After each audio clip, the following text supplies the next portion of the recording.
आ जाएगी भी, वीडियो भी आ जाएगी, ऑन करेंगे तब आ जाएगी। जिंदगी जीना आसान नहीं होता, बिना संघर्ष के कोई महान नहीं होता, जब तक ना पड़े हथौड़ों की चोट पत्थर भी भगवान नहीं होता। क्या बात है यार, क्या बात है। Good evening all of you, a very very warm welcome to Amazon academy. कैसा रहा वीकेंड? हेलो अंश, हाय अशोक, हाय दीपांशु। आवाज़ और वीडियो ठीक आ रहा है क्या, बताना जल्दी से।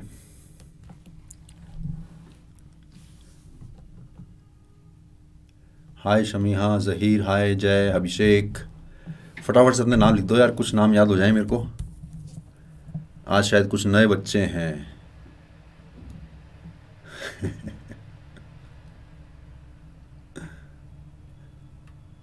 अशोक, प्रीत, प्रांशु, रौनक, सयान, जय, सात्विक, सूरज। सूरज बड़ सुनते मुझे गाना याद आता है यार, सूरज की बाहों में अब है जिंदगी। Shreya, Tanay, Varun, Rahul, Abhishek from first day, very good यार, very good. Shreyas, Tejas, Vikas, Niyati, hi, hello, hello everyone. सुचित, कुछ ही दिन रह गए हैं, शायद एक हफ्ते से थोड़ा ज़्यादा रहा है शायद जेई मेंस का एग्ज़ाम होने में, और अपना क्रैश कोर्स ख़त्म होने में भी शायद 3 या 4 दिन बाकी हैं। इस वीक में अपना क्रैश कोर्स ख़त्म हो जाना चाहिए, है ना। तो जिन बच्चों ने सारी क्लासेस अटेंड करी हैं उनको डेफिनेटली फ़ायदा होने वाला है। वो उनके जो क्लास में रिस्पॉन्स आ रहे हैं उससे भी क्लियर दिख रहा है, और जो आप एग्ज़ाम्स अटेम्प्ट कर रहे हो उससे भी डेफिनेटली बहुत फ़ायदा हो रहा है। 11th वालों के लिए 1 साल पड़ा है, ठीक है, ठीक है, ठीक बात है। लेंदी क्वेश्चंस में तुक्का यूज़ कर सकते हैं, मैं सजेस्ट नहीं करूँगा। तुक्का हमेशा हमेशा हमेशा गड़बड़ करता है, ख़राब ही करता है, कुछ ना कुछ माइनस ही कराता है, इसलिए तुक्कों को अवॉइड करो, मत मारो तुक्के। ठीक है। Recap all formulas. चलो अगर देखेंगे मेन से पहले अगर कोई टाइम मिला तो एक आध क्लास में अपन सारे फार्मूलेज रिकैप कर लेंगे, ठीक है। लास्ट मॉक अच्छा नहीं गया, कोई बात नहीं, कोई बात नहीं, कोई बात नहीं। देखो एक मेरा एक्सपीरियंस, अपने एक्सपीरियंस से एक बात शेयर करता हूँ। जो आप प्रैक्टिस पेपर देते हो उसमें आपकी परफॉर्मेंस अप डाउन हो सकती है, कभी अच्छा हुआ कभी ख़राब हुआ, लेकिन जब आपका फाइनल एग्ज़ाम होता है ना, ये मेरा एक्सपीरियंस है, बहुत सारे बच्चों के साथ मैंने ये, बहुत सारे क्या मतलब सब, लगभग सभी बच्चों के साथ मैंने एक्सपीरियंस किया है कि जब आपका फाइनल एग्ज़ाम होता है उस दिन आपकी परफॉर्मेंस और उस दिन आपके मार्क्स एग्जैक्टली प्रोपोर्शनल टू आपने जो हार्डवर्क, आपने जो मेहनत और आपने जो कंसिस्टेंसी दिखाई है, एग्जैक्टली उसी के हिसाब से होता है। कभी भी ऐसा नहीं होता है, मैंने आज तक कभी ऐसा होता नहीं देखा है कि आपकी तैयारी अच्छी थी और पेपर वाले दिन पेपर ख़राब हो गया। ऐसा मैंने कभी होता हुआ देखा ही नहीं है अपनी ज़िंदगी में, ना अपने साथ और ना अपने स्टूडेंट्स के साथ, इसलिए घबराने की कोई बात नहीं है, ठीक है। चलो स्टार्ट करते हैं, टाइम हो चला है। Very very warm welcome to all of you. I am Nitesh Jakhar, I am BTech from IIT Delhi. My all India rank in JEE 2003 was 1161। जो बच्चे नए आए हैं, काफ़ी सारे बच्चों ने भी आज अपने आप को इंट्रोड्यूस किया, मैंने भी अपने आप को इंट्रोड्यूस कर दिया है। फटाफट से अपन best practices for live class एक बार फिर से डिस्कस कर लेते हैं। Join the class on time and watch the complete lecture. Class अगर मिस होती है तो रिकॉर्डिंग्स अवेलेबल हैं, प्रीवियस क्लास की टॉपिक रिवाइज करके आया करो।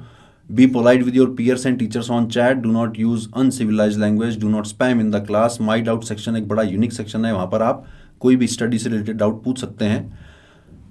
क्रोम या फायरफॉक्स में चलाओगे तो क्लास बड़ी स्मूथली चलेगी, एंड्रॉइड वर्जन 6 या अबव में चलाओगे तो क्लास बड़ी स्मूथली चलेगी। आपकी इंटरनेट की स्पीड अगर 5 Mbps है उससे ऊपर है तो क्लास बड़ी स्मूथली चलेगी, अदरवाइज थोड़ी बहुत अटक सकती है, घबराए नहीं, ठीक है। चलो फटाफट से डीपीवी डिस्कस कर लेते हैं अपन। लास्ट क्लास की डीपीवी थी अपनी based on differential equation and area under the curve. बता दो जल्दी से क्या क्या डाउट है।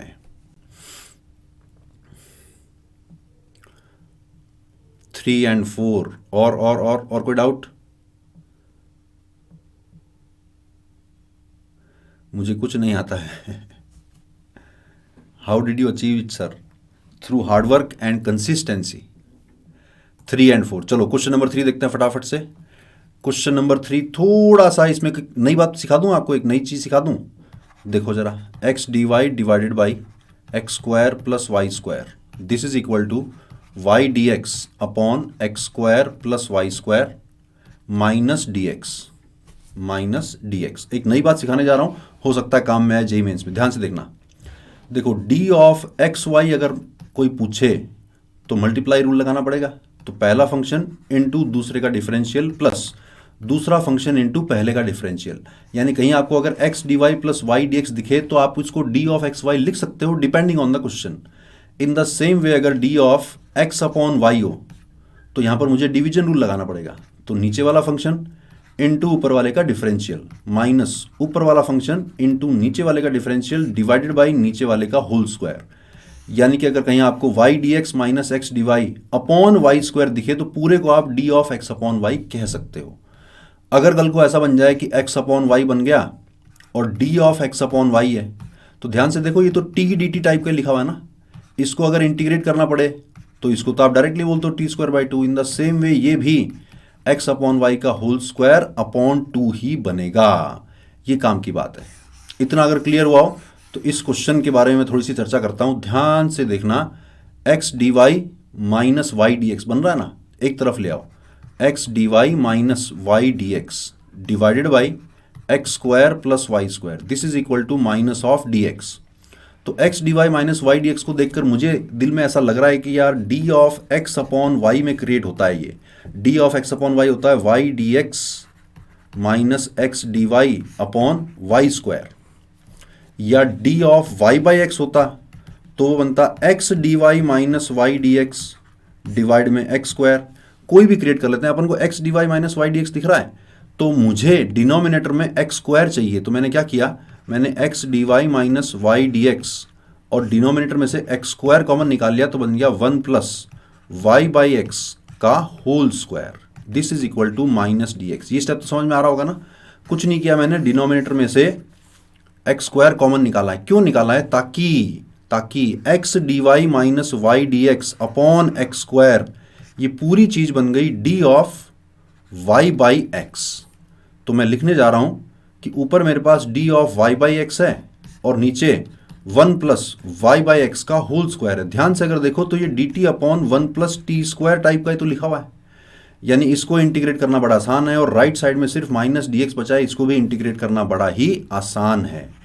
सोचो d t upon one plus t square का इंटीग्रेशन क्या आएगा, tan inverse y by x, समझ गए। This is equal to minus x plus c, यानी कि tan of c minus x is equal to y by x, यानी कि y is equal to x into tan of c minus x. समझ में आया क्या, जल्दी से बताना।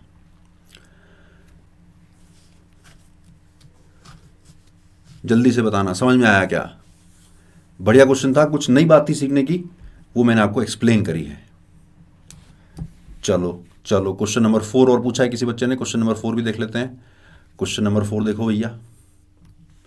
क्वेश्चन नंबर 4 में cos x के साथ dy बाई डी एक्स है प्लस में y के साथ, अरे यार ये तो लीनियर डिफरेंशियल इक्वेशन है, बस ये cos x परेशान कर रहा है तो इससे डिवाइड कर दो। डिवाइड किया तो बना dy by d x plus y into cos x से डिवाइड किया तो ये वाला बन जाएगा tan x, और cos x से डिवाइड किया तो ये वाला बन गया sec cube x। Linear differential equation बन गई। उसके बाद तो स्टैंडर्ड प्रोसेस है, कर लोगे अब, कर लोगे। किसने पूछा था क्वेश्चन नंबर 4, क्वेश्चन नंबर 4 था ये, किसने पूछा था, लीनियर डिफरेंशियल इक्वेशन है, हो जाएगा, जल्दी बताना। नमस्ते बेटा नमस्ते।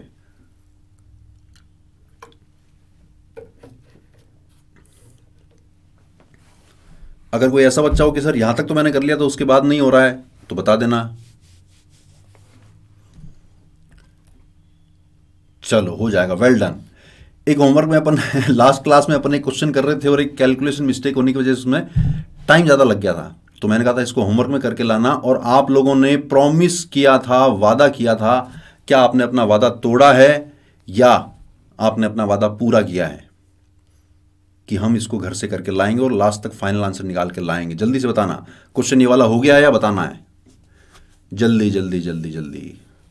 फिर अपन आगे बढ़ते हैं, वेक्टर्स की बात करते हैं।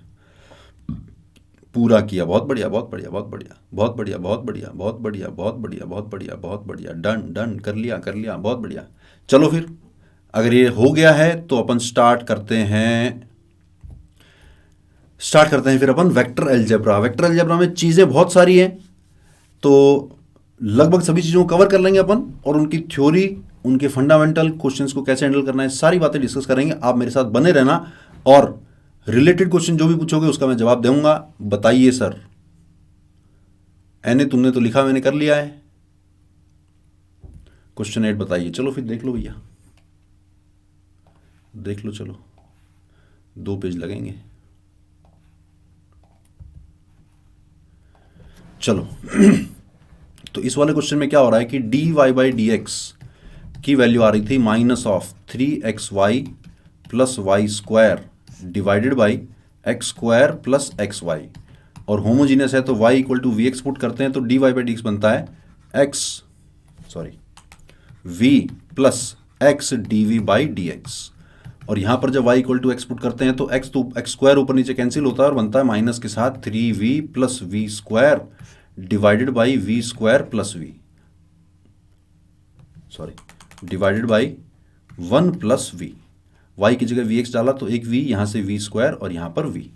इस v को हटाकर यहाँ पे माइनस में ले आऊँ तो मेरे पास बन जाएगा x d v by d x. This is equal to -3v minus v square minus v square divided by 1 plus v, यानी कि x d v by d x is equal to minus of 2 भी बाहर निकाल देते हैं, -2 बाहर निकाल दें तो शायद वी स्क्वायर प्लस 2v बन रहा है ना, -3v minus we minus 4v और -2v square divided by 1 plus v. अब वेरिएबल सेपरेट हो चुके हैं तो मैं 1 plus v upon v into v plus 2, इसके फैक्टर कर दिया मैंने, v into v plus 2 times d v is equal to -2 d x divided by x. Clear. अगले पेज पे ले लेते हैं 1 plus v upon v into v plus 2 times d v is equal to -2 d x upon x. Integrate, इसको integrate करने के लिए partial fraction बना लेना, तो 1 plus v upon v into v plus 2 को लिख लेना a upon v plus b upon v plus 2। तो बड़े आराम से a और b दोनों की वैल्यू हाफ आ जाएगी। हाफ आने पर ये इंटीग्रल कन्वर्ट हुआ तो हाफ को बाहर निकाल देते हैं। एक बार ये डी वी अपॉन वी बन जाएगा और एक बार ये d v upon v plus 2 बन जाएगा। This is equal to -2 times d x upon x, यानी कि ln x प्लस एक कांस्टेंट लगा दिया अपन ने, तो हाफ के साथ ये वाला ln v आ रहा है और प्लस में ही ln v प्लस 2 आ रहा है, तो क्यों ना इसको मैं मल्टीप्लाई कर लूँगा v into v plus 2। This is equal to -2 ln x plus c. 2 को मल्टीप्लाई करके लेफ्ट साइड में ले आता हूँ तो बन जाएगा ln of v into v plus 2, और यहाँ पे आ जाएगा प्लस में 4 ln x is equal to 2 times c, जिसको अपन ने कुछ सी डैश मान लिया। अब सेम ln के अंदर दोनों को ln के अंदर ले लो, लेकिन ln के अंदर लेने से पहले इस पावर 4 को x के ऊपर चढ़ा दो, तो ln v into v plus 2 multiplied by x की power 4 is equal to c dash, यानी कि v की जगह y बाई एक्स, यहाँ पे आया y by x plus 2 plus में 2 मल्टीप्लाइड बाई एक्स की पावर 4, और जो e की पावर सी डैश बन रहा है उसको फिर से कोई कांस्टेंट मान लेते हैं। अब अपना आंसर ये निकल के आ गया बड़े आराम से। Yes, conic section is very important for JEE. Okay, हो गया था, एक बच्चे ने पूछा था, मैंने बता दिया है, आई होप क्लियर हो गया होगा। अब अपन आगे बढ़ते हैं, फटाफट से बात करते हैं addition of 2 vectors triangle law. तो आपको ध्यान होगा कि suppose this is vector a और उसके हेड पे इसकी पूंछ रख दी अपन ने, this is vector b, then this vector will be a vector plus B vector. Parallelogram में क्या होता है, दोनों की टेल को ज्वाइन करते हैं। सपोज दिस इज वेक्टर ए, कैसे भी 2 वेक्टर्स को ऐड कर सकते हो। अगर आप दोनों की टेल को ऐड कर रहे हो तो बनेगा एक पैरेललोग्राम, और एक के हेड पे दूसरे की टेल लिख रहे हो तो ट्राइंगल लॉ अप्लाई हो जाएगा। तो this vector will become a vector plus B vector. I hope vector addition बिल्कुल क्लियर होगा, बहुत ही आसान सा है। चलें आगे, जल्दी से बताना वेक्टर एडिशन क्लियर हो तो आगे बढ़ते हैं। हाँ बिल्कुल फिजिक्स जैसा है, बहुत बढ़िया। फटाफट से निकाल दो, फटाफट से देखते हैं। अगर आपको पैरेललोग्राम लॉ समझ में आया है तो इस सवाल का जवाब देने में आपको 2 मिनट से ज्यादा नहीं लगने चाहिए। Let's see.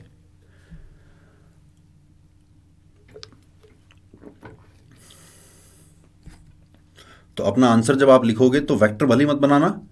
जैसे सपोज ये ए वेक्टर जो दे रखा है, आई कैप प्लस 2 जे कैप प्लस 3 के कैप, इस ए वेक्टर को आप 1, 2, 3 ऐसे लिख देना अपना आंसर, मैं समझ जाऊंगा।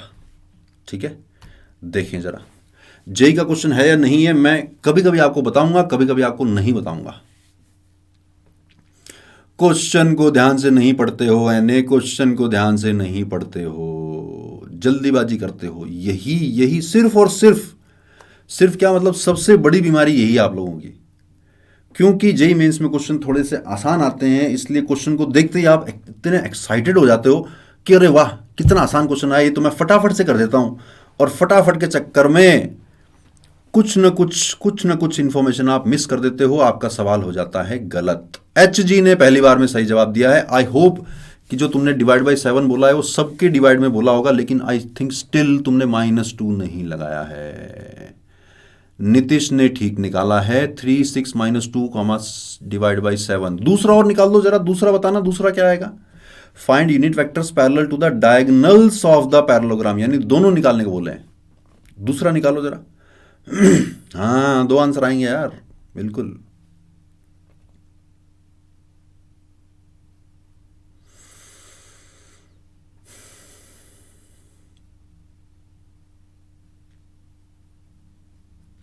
चलो कर लेते हैं फटाफट से। एक तो अपन ने देखा कि एक डायगोनल तो a प्लस बी की डायरेक्शन में ही आएगा, यानी कि बन जाएगा 3, 6, -2। लेकिन हमें यूनिट वेक्टर पूछा है, यानी कि हमें 3, 6, -2 पूरे को डिवाइड करना पड़ेगा √3² + 6² + 2² से, which comes out to be, आप सबने सही निकाला है, 3/7, 6/7 और -2/7। लेकिन दूसरा डायगोनल जो है वो a माइनस बी के अलोंग आएगा। सर b - a के अलोंग आ सकता है, बिल्कुल आ सकता है। वेक्टर दोनों पैरेलल ही ना, आपसे पूछा है कि पैरेलल टू द डायगोनल्स। तो सपोज, ध्यान से सुनना, ये a वेक्टर है, ये वाला सपोज b वेक्टर है, ठीक। b वेक्टर अगर ये है तो -b वेक्टर ये आ जाएगा, -b वेक्टर। अब अगर इस वेक्टर और इस वेक्टर को लेकर पैरेललोग्राम बनाऊं तो ये वाला डायगोनल क्या आ जाएगा, ये आ जाएगा a वेक्टर -b वेक्टर, यानी कि इस वाले वेक्टर और -b वाले वेक्टर का एडिशन। यानी कि पैरेललोग्राम में अगर आप ये वाला डायगोनल निकाल रहे हो तो वो a - b आएगा, अगर इसका उल्टी डायरेक्शन वाला निकाल लो तो b - a आएगा। क्लियर। तो a - b अगर अपन निकालें, a - b कितना आ रहा है भैया, या b - a निकाल लेते हैं, थोड़ा माइनस साइन कम आएंगे, b - a निकाल लेते हैं, कोई सा भी निकाल लो, अपन को पैरेलल पूछा है तो वो आ रहा है 1, 2, -a, ठीक है ना। लेकिन इसको यूनिट वेक्टर निकालने के लिए इसके मॉड्यूलस से भी डिवाइड करना पड़ेगा। मॉड्यूलस शायद √69 आ रहा होगा। चैट पढ़ लेता हूं थोड़ी देर के लिए। हाँ 1, 2, -8 डिवाइड बाय √69, बहुत बढ़िया, सबने सही आंसर निकाल लिया है। फटाफट से अपन डिस्कस कर लेते हैं पोजीशन वेक्टर के बारे में। क्वेश्चंस में अक्सर दिया होता है कि the position vector of point a, position vector of point b. तो इस पोजीशन वेक्टर का मतलब क्या है, ए का पोजीशन वेक्टर अगर ए वेक्टर है, यानी कि ए को ओरिजिन से मिलाने पर जो वेक्टर बन रहा है टूवर्ड्स ए, टूवर्ड्स ओरिजिन नहीं, टूवर्ड्स ए जो वेक्टर बन रहा है, that is position vector of point A. Similarly ये वाला जो वेक्टर है टूवर्ड्स बी, वो बन जाएगा पोजीशन वेक्टर ऑफ बी। जैसे मान लो 2D में बात करें तो b1, b2 अगर है तो ये b वेक्टर क्या बन जाएगा, ये बन जाएगा b1 i cap plus b2 j cap. काम की बात, सबसे ज्यादा काम की बात इस डायग्राम में, अगर आपको ए बी वेक्टर निकालना हो, यानी कि ये वाला वेक्टर निकालना हो, तो वो आएगा position vector of b minus position vector of a. ये बात ध्यान है कि नहीं आपको, जल्दीबाजी में a - b मत कर देना। हेड सिर, कोई गाय आपको मारेगी तो पहले सिर मारेगी फिर लात मारेगी, तो सिर मारेगी, यानी कि ए बी अगर निकालना है तो यानी बी की तरफ हेड है, ए की तरफ टेल है, तो बी का पोजीशन वेक्टर पहले आएगा माइनस ए का पोजीशन वेक्टर उसके बाद आएगा। समझ गए क्या। मॉड से बेटा इसलिए डिवाइड किया था क्योंकि हमें क्वेश्चन में यूनिट वेक्टर पूछा था। हाँ हेड से टेल, कोई गाय आपको आके मारेगी तो पहले सींग मारेगी, फिर अगर आप में थोड़ी बहुत जान बची होगी या गाय आपको क्रॉस करके जाएगी तो जाते जाते एक बार पूंछ और मार देगी, थोड़ी मेहंदी बिखेर देगी आपके ऊपर। चलो distance formula in the same way a B vector, जब अपन ने देखा कि ए बी वेक्टर जो है वो B vector minus a vector आएगा, और ए बी वेक्टर का अगर मॉड निकाल लूं तो ए और बी के बीच का डिस्टेंस आ जाएगा। इस वेक्टर का जो लेंथ यानी उसका modulus, that is b vector minus a vector. This is the distance between 2 points. कौन से 2 पॉइंट, जिनके पोजीशन वेक्टर हमें गिवन हो। क्लियर। चलो जरा बात करते हैं सेक्शन फॉर्मूला की। Section formula is same as, exactly same as two dimensional geometry कि ए और बी को अगर m/n के रेशियो में डिवाइड करने वाला कोई r पॉइंट है तो r का position vector m times b plus n times a divided by m plus n। और बिल्कुल ऐसा ही फॉर्मूला अप्लाई हो जाएगा किसमें, अगर एक्सटर्नल डिवीजन हो रहा हो, बिल्कुल 2D ज्योमेट्री वाली बात आएगी। ये बिल्कुल क्लियर होगा, इसमें कोई ज़्यादा समझने वाली बात है नहीं। चलो कर दो जरा फटाफट ये क्वेश्चन। अब चैट को बंद कर दो और क्वेश्चंस पे ध्यान दो। ABCD is a parallelogram, LM are the mid points of BC and CD, और कुछ कुछ रिलेशन दे रखा है, लैम्डा की वैल्यू निकालनी है।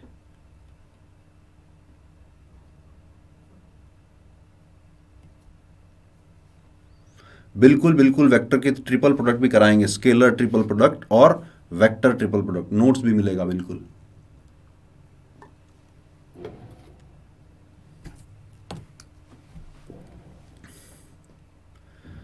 निकाल दो आप, तो आंसर निकाल के बता दो लैम्डा की वैल्यू जल्दी से। बहुत ही सिंपल है, एकदम जैसे बेसिक सेक्शन फॉर्मूला या यूं समझ लो कोऑर्डिनेट ज्योमेट्री की जैसा ही है।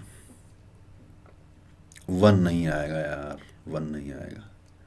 हाँ बेटा STP VTP दोनों कराऊंगा, तुम बीच में इस तरह की बातें लिखोगे तो डिस्टर्बेंस होगा, तुम्हारा टाइम वेस्ट होगा। इस तरह की बातें लिखकर तुम खुद का टाइम वेस्ट कर रहे हो मेरे बच्चे।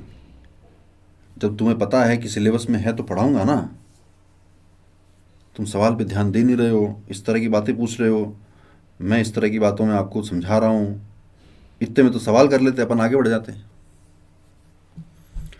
नहीं बेटा 2 भी नहीं आएगा, क्या करते हो यार, क्या करते हो ऐसे। 1 भी नहीं आएगा, नहीं ऐसे मजा नहीं आएगा यार, ऐसे मजा नहीं आएगा। जेईई मेंस का टाइम आ रहा है, जल्दीबाजी ना करो। नहीं यार 3/2 आंसर बिल्कुल सही है। दीपांशु ने पहली बार सही निकाला है। 4 1/4√2 सारे गलत हैं, सारे गड़बड़ हैं, सारे गड़बड़ हैं। 3/2 दीपांशु ने, 2/3 भी नहीं आएगा यार। 1.5 इज द करेक्ट आंसर। थोड़ी देर के लिए मैं चैट को ऑफ कर रहा हूं, ध्यान से देखना इस तरह के क्वेश्चंस को कैसे हैंडल करना है। ABCD इज ए पैरेललोग्राम, तो ए पे ओरिजिन मान लेता हूं, कोई मना थोड़ी कर रहा है। बी को मैं बी का पोजीशन वेक्टर बी मान लेता हूं, और ये हो गया सी और ये हो गया डी। डी का पोजीशन वेक्टर में डी मान लेता हूं ताकि सी का position vector directly C plus D निकल जाएगा। अभी तो पढ़ा अपन ने पैरेललोग्राम लॉ। बीसी का mid point, L is the mid point of BC, तो एल के कोऑर्डिनेट तो बड़ा आराम से आ गए। 1:1 मिड पॉइंट फॉर्मूला लगा दो, तो क्या बन जाएगा सी, सॉरी ये डी नहीं आएगा, ये बी आएगा। This is b plus c. Mid point formula लगाऊंगा तो c plus 2b divided by 2 आ रहा है। सिमिलरली अगर मैं m का, m कौन है, m is the mid point of C D, m के कोऑर्डिनेट निकालूंगा तो this plus this divide by 2, यानी अब की बार अच्छा अच्छा अच्छा अच्छा अच्छा अच्छा अच्छा अच्छा अच्छा अच्छा अच्छा, चलो छोड़ो, दोबारा कर लेते हैं। अपन ने b और d माना था, a को मान लिया मैंने ओरिजिन पे, b को पोजीशन वेक्टर b मान लिया, ये c पॉइंट हो गया और ये d पॉइंट हो गया, d का पोजीशन वेक्टर मैंने d मान लिया, तो c का पोजीशन वेक्टर आया, c का पोजीशन वेक्टर आया b vector plus d vector. अब तो ठीक है, पिछले वाले में c का पोजीशन वेक्टर कुछ गड़बड़ निकाल लिया था। सो l क्या निकल जाएगा 2b plus d divided by 2, और m पॉइंट क्या निकल जाएगा दिस प्लस दिस, यानी कि b plus 2d divided by 2। अब कह रहा है AL और AM, तो AL वेक्टर अगर निकालूंगा तो ये तो ओरिजिन है, डायरेक्टली उसका L का पोजीशन वेक्टर लिख देता हूं, which is 2b plus d divided by 2 plus AM vector A origin ही है तो डायरेक्टली जो M का पोजीशन वेक्टर है वही आ जाएगा, which is b plus 2d divided by 2। This is equal to lambda times AC vector कौन है, AC वेक्टर है b प्लस d, यानी कि लैम्डा टाइम्स ये बन जाएगा b plus d vector. LCM लिया, सिंप्लीफाई किया तो शायद ये 3 times b vector plus d vector divided by 2 आ रहा है। This is equal to lambda times b vector plus d vector. कितना आसान है लैम्डा की वैल्यू 3/2 निकालना। तुम लोगों ने राम जाने कैसे 1 2 तरह तरह की, किसी भाई ने तो √2 भी निकाला है, किसी भाई ने 4 भी निकाला है, 1/4 भी निकाला है। राम जाने कैसे निकालते हो यार, कितना सिंपल सवाल था, कुछ नहीं करना था, जैसा जैसा बोल रहा है वैसा वैसा करना था, बड़े आराम से आंसर आ जाता। समझा ना तू। बोलो बोलो बोलो बोलो बोलो बोलो।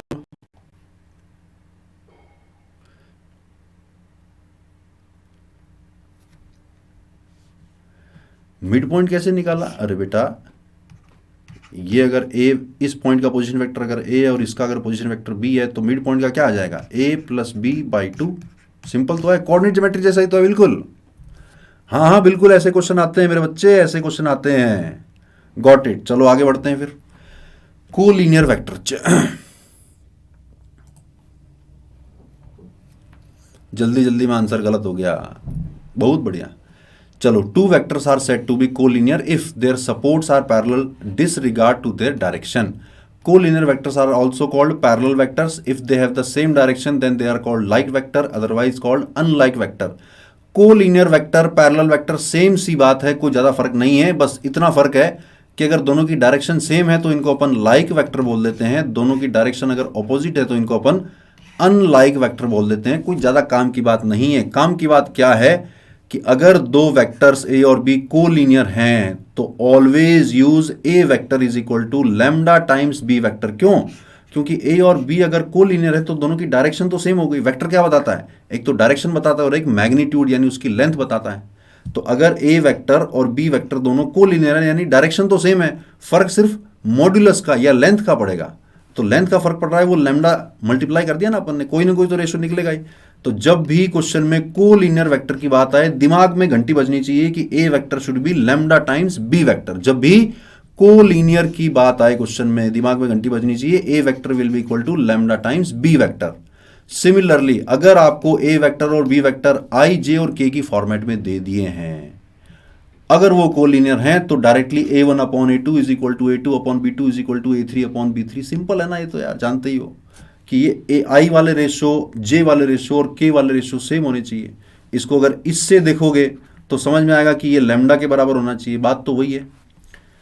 एक और तीसरी काम की बात, बहुत ही काम की बात, if a and b are non collinear और ऐसा कोई रिलेशन लिखा हुआ दिख जाए तो ये सिर्फ तभी पॉसिबल होगा, सिर्फ तभी पॉसिबल होगा जब x भी जीरो हो और y भी जीरो हो। क्या कहा मैंने ये कहा कि अगर a वेक्टर और b वेक्टर एक ही डायरेक्शन में अगर नहीं है और अगर आपको x times a vector plus y times b vector zero के बराबर दे रखा है तो ऐसा तभी पॉसिबल होगा जब x भी जीरो हो जाए और y भी जीरो हो जाए। क्यों?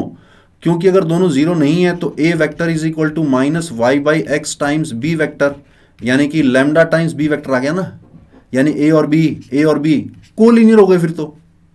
जबकि दे रखा है कोलिनियर नहीं है, तो कोलिनियर अगर नहीं है तो ए का कोफिशिएंट भी जीरो होना पड़ेगा और बी का कोफिशिएंट भी जीरो होना पड़ेगा। ये तीन बातें जो मैंने बताई कोलिनियर वेक्टर्स को लेकर, ये तीन बातें आपकी समझ में आ जानी चाहिए।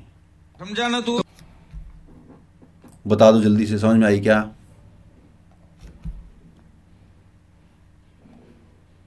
बोलो बोलो बोलो बोलो बोलो बोलो बोलो।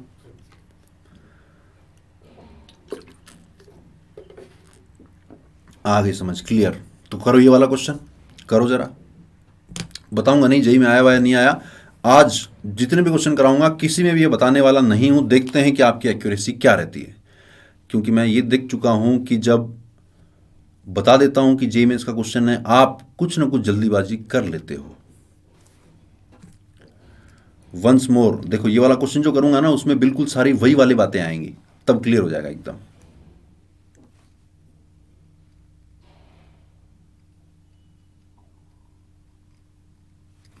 कौन सा वाला पार्ट रिपीट करना है बेटा, जल्दी से बोलो। फर्स्ट पार्ट, सेकंड पार्ट या थर्ड पार्ट, कौन सा वाला? जो लोग क्वेश्चन ट्राई कर रहे हैं वो क्वेश्चन लिख लें एक बार, फिर मैं जल्दी से लिख देता हूं। फिर गलती कर दी यार, फिर गलती कर दी जीएम यार, क्या कर रहे भाईला यार, 2 निकाल दिया। ऐसे नहीं काम चलेगा यार जीएम, ऐसे नहीं काम चलेगा। 1/4 इज द करेक्ट आंसर। किसने निकाला? पीडी ने निकाला। Well done guys, well done, well done PD, well done, सही आंसर निकाला है। तुम यार सवाल पूछने के बजाय तुम सॉल्व ही कर लेते ना कि सर ऐसा कर सकते हैं क्या, वैसा कर सकते हैं, तो आंसर निकल भी जाता।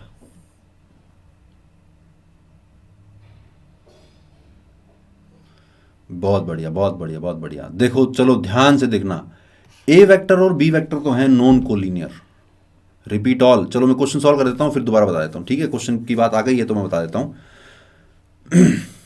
x माइनस 2 टाइम्स ए वैक्टर प्लस बी वैक्टर और 3 प्लस 2x टाइम्स ए वैक्टर माइनस 2b वैक्टर, ये दोनों वैक्टर अगर कोलीनियर हैं, इसको समझने का सबसे आसान तरीका यही है कि x minus 2 times i cap plus J cap और 3 plus 2x times i cap minus 2 J cap, इनको अगर मैं कोलीनियर बोलता, यानी कि सेम डायरेक्शन ही तो है, तो सेम डायरेक्शन तभी तो बनेगी जब आई वालों का आपस का रेशो और जे वालों का रेशो आपस में सेम होगा।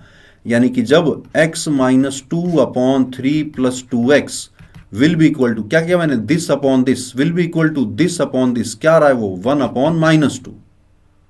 अब की बार आपको आई और जे की टर्म्स में ना देकर किसकी टर्म्स में दे दिया, किसी ए वेक्टर और बी वेक्टर की टर्म्स में दे दिया है। इस पूरे वेक्टर वाला चैप्टर में जो भी क्वेश्चन आता है ना हमेशा, उसमें मैक्सिमम दिक्कत बच्चों को क्या आती है, मैक्सिमम दिक्कत ये आती है कि अगर क्वेश्चन में आई और जे की टर्म्स में दिया हुआ है तो क्वेश्चन को इंटरप्रेट करना उनके लिए आसान होता है। क्यों? क्योंकि फिजिक्स में आई और जे की टर्म्स में पढ़ा होता है।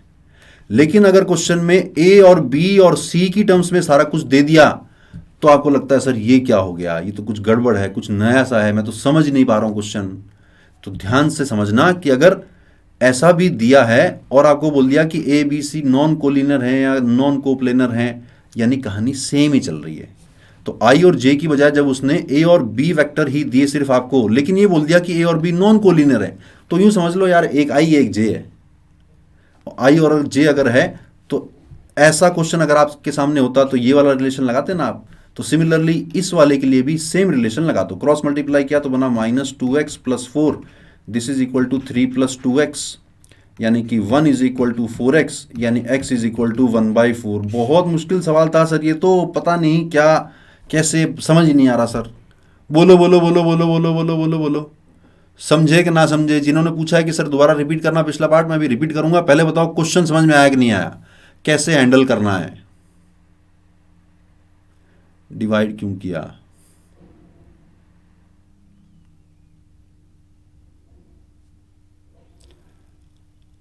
x equal to y equal to 0 होता है ना, ठीक ठीक ठीक ठीक ठीक ठीक ठीक ठीक ठीक है ठीक है।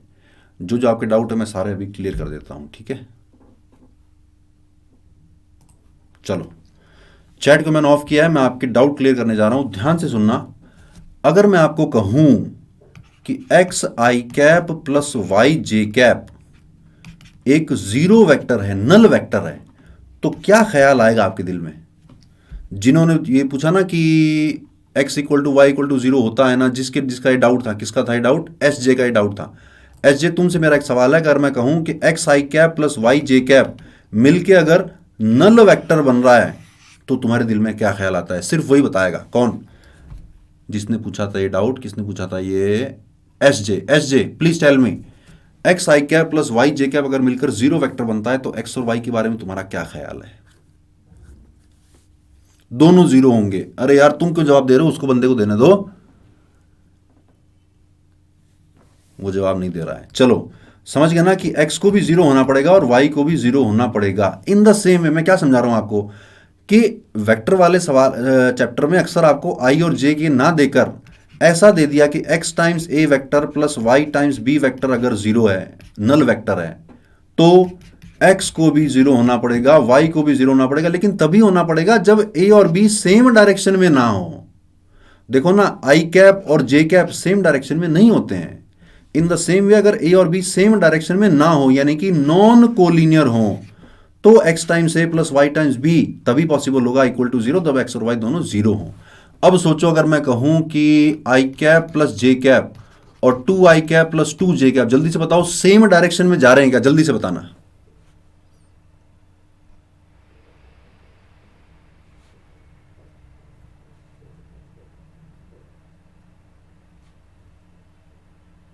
अरे लैम्डा लेस देन 1 कहां आया था? 3/2 आया था यार, कमाल कर रहा है भाई तू यार। सेम डायरेक्शन में है ना, कैसे पता चला? कैसे पता चला? देखो ना, इस आई कैप प्लस जे कैप को 2 से मल्टीप्लाई कर दिया तो दूसरा वाला वेक्टर आ गया। यानी जो आई कैप प्लस जे कैप वेक्टर था उसको 2 से मल्टीप्लाई करने पर सिर्फ लेंथ चेंज हुई है, उसकी डायरेक्शन चेंज नहीं हुई है। दूसरे वे में अगर इसको देखो, दूसरे वे में अगर देखो कि ये दोनों सेम डायरेक्शन में यानी कि कोलिनियर हैं। कोलिनियर अगर हैं तो देखो आई कैप वालों का रेशियो क्या आ रहा है, 1/2 आ रहा है।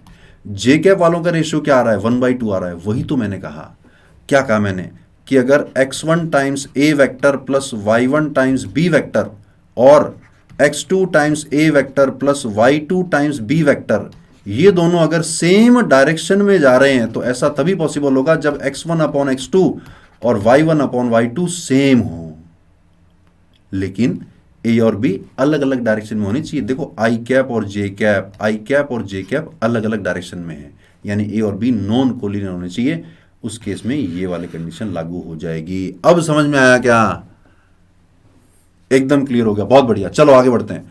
Vector equation of A line, I hope आपको सबको आती होगी, क्योंकि 3D ज्योमेट्री में भी सेम चीज पढ़ते हैं कि अगर कोई लाइन किसी ए पॉइंट से पास हो रही है और बी पॉइंट से पास हो रही है तो लाइन की डायरेक्शन में एक वेक्टर मिल गया हमें, क्या, बी माइनस ए वेक्टर। तो लाइन की इक्वेशन आती है r is equal to a times, sorry, a vector plus कुछ lambda times b minus a, line की डायरेक्शन में एक वेक्टर। अगर लाइन ए पॉइंट से पास हो रही है और बी वेक्टर के पैरेलल है तो r is equal to a vector plus lambda times B vector. ये दोनों बातें तो आपको बहुत अच्छे से ध्यान होगी, तो बहुत ही बेसिक सा मामला है। काम की बात क्या है कि अगर बाइसेक्टर्स की बात हो रही हो, किसकी बाइसेक्टर की, ध्यान से देखना। सपोज ये दो लाइंस हैं, ये लाइन ए वेक्टर के अलोंग है और ये वाली लाइन बी वेक्टर के अलोंग है, और ये दोनों लाइनें किसी पॉइंट सी से पास हो रही हैं या इंटरसेक्ट कर रही हैं।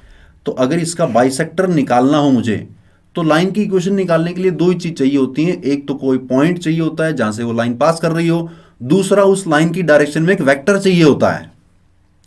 तो वेक्टर निकालने के लिए क्या करना है, ये ए वेक्टर और ये बी वेक्टर, तो ये वाला बन जाएगा A cap plus B cap, यानी इसका यूनिट वेक्टर निकालना, इसका यूनिट वेक्टर निकालना, दोनों को ऐड कर देना तो बाइसेक्टर की डायरेक्शन आ जाएगी।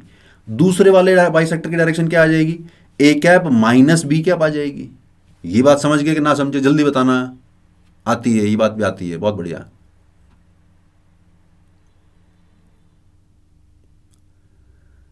क्लियर हो तो आगे बढ़ो।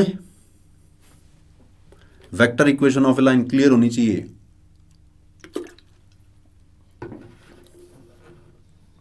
एसजे क्या नहीं क्लियर है बेटा, जल्दी से बोलो क्या नहीं क्लियर है। थर्ड पॉइंट क्लियर नहीं है। चलो मैं थर्ड पॉइंट को थोड़ा डिटेल में समझा रहा हूं, ध्यान से देखना, ध्यान से देखना।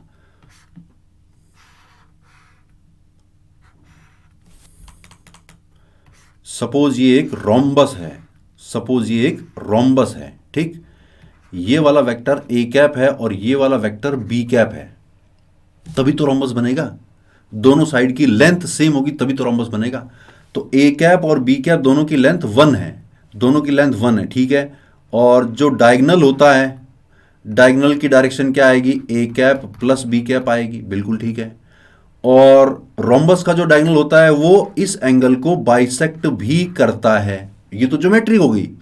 अब मैं इसकी उल्टी चीज यूज कर रहा हूं। क्या यूज कर रहा हूं, मैं अब ये कह रहा हूं कि अगर ये पैरेललोग्राम होता, पैरेललोग्राम होता और मुझे ये डायगोनल नहीं निकालना होता, मुझे इस एंगल का एंगल बाइसेक्टर निकालना होता, तो मैं क्या करता, मैं कहता कि इस डायरेक्शन में एक यूनिट वेक्टर निकाल लेता हूं और इस डायरेक्शन में भी एक यूनिट वेक्टर निकाल लेता हूं। ऐसा करने से क्या होगा, दोनों यूनिट वेक्टर को मिलाने से एक रोम्बस बन जाएगा, और रोम्बस का जो डायगोनल होता है वो इस एंगल को बाइसेक्ट करता है। और डायगोनल क्या आ जाएगा, डायगोनल आ जाएगा A cap plus B cap. अब समझ गए क्या, अब समझ गए क्या, जल्दी बताना। मुझे चैट ऑफ करनी पड़ेगी मुझे लग रहा है। डायरेक्शन कैसे है समझा दिया मैंने। अब बोलो बोलो बोलो बोलो बोलो बोलो बोलो बोलो बोलो। नहीं बेटा, डिटरमिनेंट से नहीं निकाल सकते उसको, a1/a2 इक्वल टू b1/b2 ही करना पड़ेगा। क्लियर हो गया, बहुत बढ़िया। चलो करो जरा, find the intersection point of these lines. देखें जरा, आपको कुछ बातें मैंने बताई नहीं है, बेसिक बातें, बेसिक बातें बताई नहीं है। लेट्स सी वो बेसिक बातें आपको ध्यान है या नहीं है। इन दोनों लाइंस का इंटरसेक्शन पॉइंट निकाल के दिखा दो मुझे in less than 2 minutes. Diagonal unit नहीं होगा, बिल्कुल नहीं होगा। डायगोनल की लेंथ तो A cap plus B cap का मॉड आएगी, 1 नहीं आएगी, कभी भी नहीं आएगी।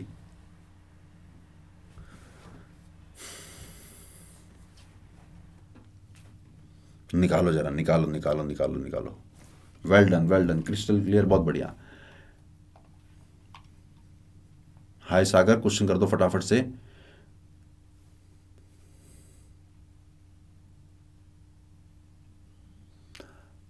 अच्छा, डिटरमिनेंट से तुम वो कह रहे हो कि ठीक ठीक ठीक ठीक ठीक ठीक, हाँ हाँ हाँ, समझ गया क्या कहना चाह रहे हो। डिटरमिनेंट से भी आएगा, बिल्कुल आएगा, क्योंकि चीज़ तो सेम ही बन रहा है ना, A1/A2 B1/B2 equal to 0, same बन रहा है, बिल्कुल बिल्कुल बिल्कुल।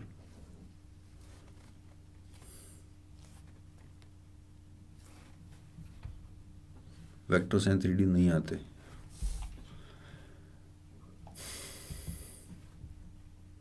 लो प्रीवियस स्लाइड। मैं इंतज़ार कर रहा हूँ अगले क्वेश्चन के आंसर का, देखते हैं कौन सबसे पहले जवाब निकालता है। I am waiting. Question number 4, 2 lines का इंटरसेक्शन पॉइंट निकालना है। मयंक आया है तो बता दो बेटा क्या आ रहा है।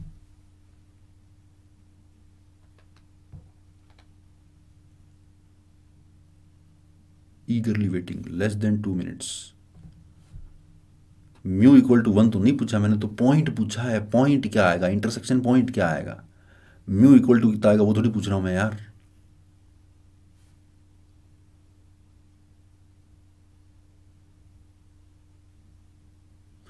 5, -7, that is the correct answer. बिल्कुल सिंपल। अरे ऐसे ही सवाल, ये बेसिक चीजें तुमने सीख ली तो जेई मेंस के सारे सवाल हो जाएंगे यार।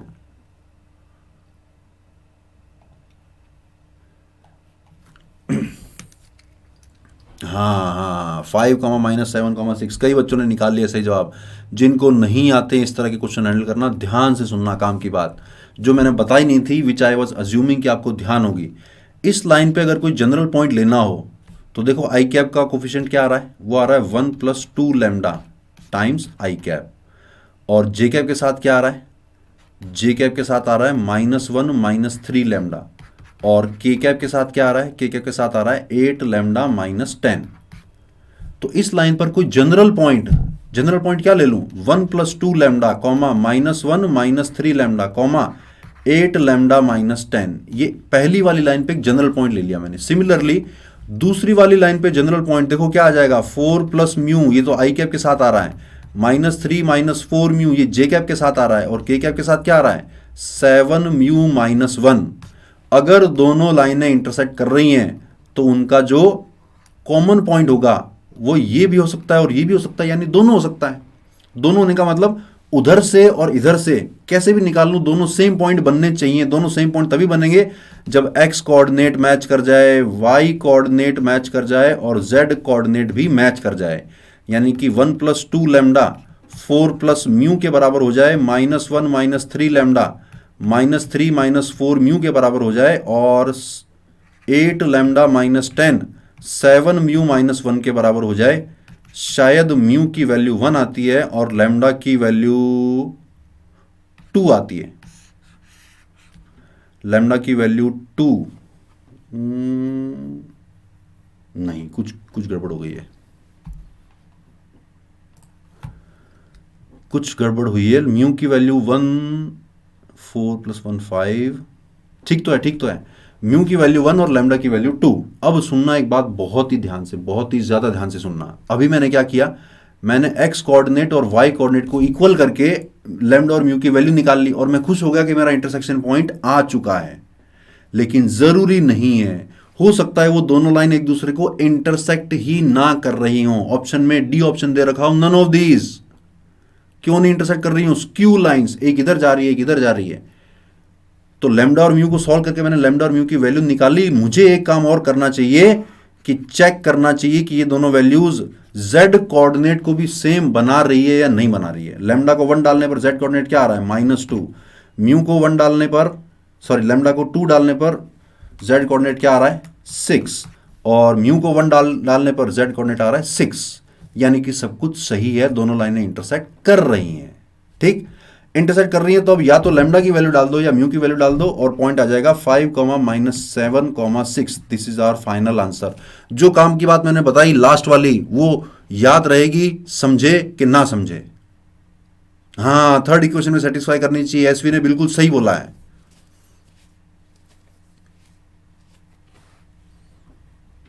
अच्छा, मैं इसलिए आंसर नहीं लिख पाया, कोई बात नहीं, कोई बात नहीं, सही निकाला तुमने।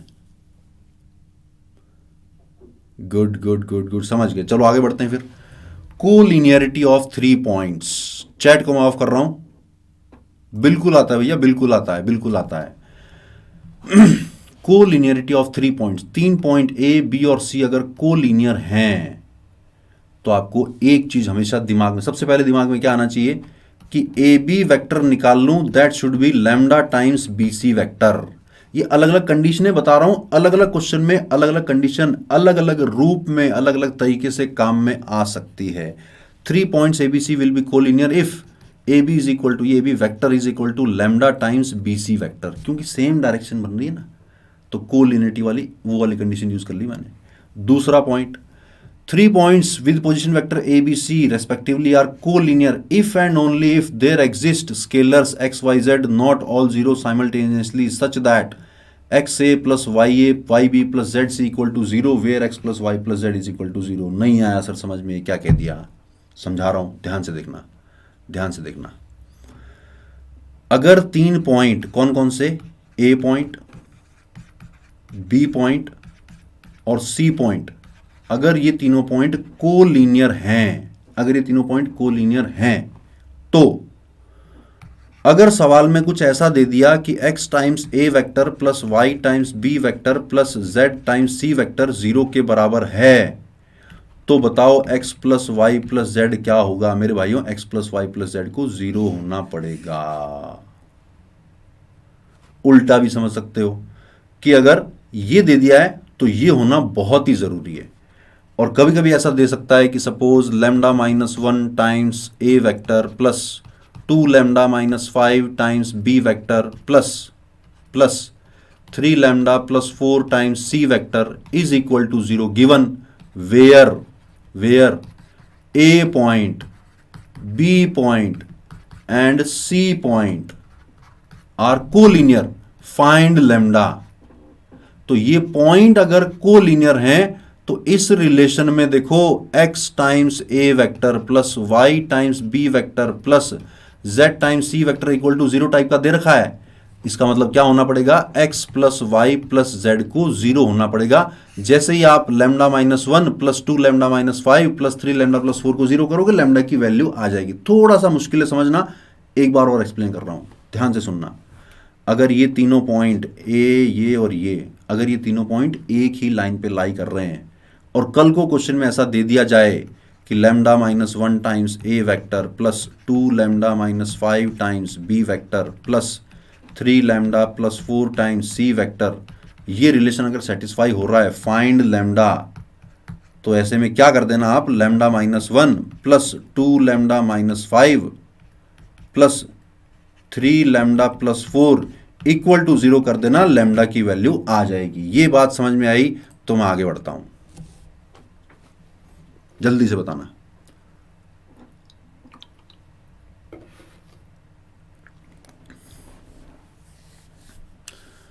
और आ गया समझ, क्लियर, बहुत बढ़िया, बहुत बढ़िया, बहुत बढ़िया, बहुत बढ़िया। एक और काम की बात, collinearity can also be checked by first finding the equation of A line through 2 points and satisfying the third point. ये तो सिंपल सी बात है कि आप ए और सी से पास होने वाली लाइन की इक्वेशन लिख लो और ये बी पॉइंट का जो भी कोऑर्डिनेट है वो अगर उसको सेटिस्फाई कर रहा है तो ये कोलिनियर है, अदरवाइज कोलिनियर नहीं है। सिंपल सी बात है। बात करते हैं अब स्केलर प्रोडक्ट की, which is very very easy thing. आप फिजिक्स में बहुत टाइम से पढ़ते आ रहे हो। दो वेक्टर्स को अगर स्केलर डॉट करना है तो ध्यान रहे, काम की बात यह है कि उनके बीच का एंगल डिफाइन करने के लिए आपको दोनों की जो पूंछ है उसको मैच करना पड़ेगा, तभी उनके बीच का एंगल डिफाइन होगा। ऐसा कभी मत कर देना कि ए वेक्टर यहां पड़ा हुआ है और बी वेक्टर यहां पड़ा हुआ है, आपने कहा सर दोनों के बीच का एंगल 60 डिग्री आ रहा है। ना ना ना ना ना ना, आपको ए वेक्टर को थोड़ा आगे खिसकाना पड़ेगा या फिर बी वेक्टर को थोड़ा पीछे खिसकाना पड़ेगा, तब जाकर समझ में आएगा कि उनके बीच का एंगल एक्चुअली 120 डिग्री है। ठीक, स्केलर प्रोडक्ट में इतनी सी बात ध्यान रखनी है कि दोनों के बीच का एंगल डिफाइन करने के लिए दोनों की पूंछ को मिलाना बहुत जरूरी है। और ये बात तो आप जानते ही हो कि ए डॉट बी जो है वो mod A mod B cos theta होता है। यहां से काम की बातें क्या क्या निकल रही हैं। पहली काम की बात ये निकल रही है कि कल को कॉस थीटा निकालना हो, यानी कि एंगल बिटवीन टू वेक्टर्स निकालना हो, तो A dot B upon mod A mod B कर देना। इसकी वैल्यू हो सकता है पॉजिटिव आ रही हो सकता है इसकी वैल्यू नेगेटिव आ रही हो सकता है इसकी वैल्यू जीरो आ रही हो। तो आप समझ गए होगे जीरो आ रही होगी यानी कि दोनों वेक्टर परपेंडिकुलर हैं, पॉजिटिव आ रही होगी यानी कि उनके बीच का एंगल एक्यूट है, नेगेटिव आ रही होगी यानी उनके बीच का एंगल ऑब्ट्यूस है। तीसरी बात, any vector A can be written as A dot i cap times i cap, A dot j cap times j cap, A dot k cap times k cap. Sir मेरे तो समझ नहीं आया, नहीं समझ में आया, मैं समझा रहा हूं, बड़ी काम की बात है ये, कई बार बच्चे इसमें कंफ्यूज हो जाते हैं। सपोज ए वेक्टर मुझे ये दे रखा है, a1 आई कैप प्लस a2 जे कैप प्लस a3 के कैप, ये दे रखा है मुझे। अगर मैं a को आई कैप से डॉट करता हूं तो सिर्फ a1 ही तो आएगा, क्योंकि जे कैप और आई कैप का डॉट जीरो, के कैप और आई कैप का डॉट भी जीरो, क्योंकि परपेंडिकुलर है।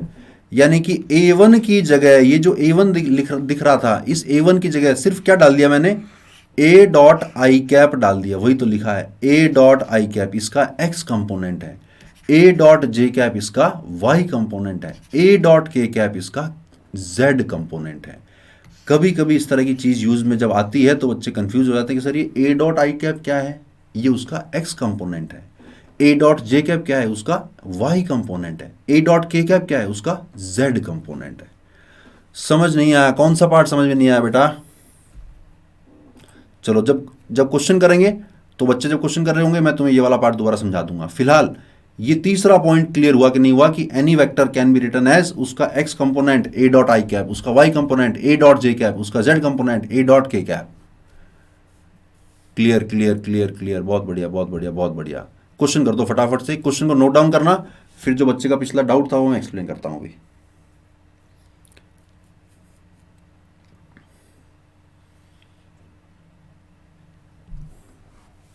हाँ बताता हूँ, लास्ट स्लाइड बताता हूँ अभी।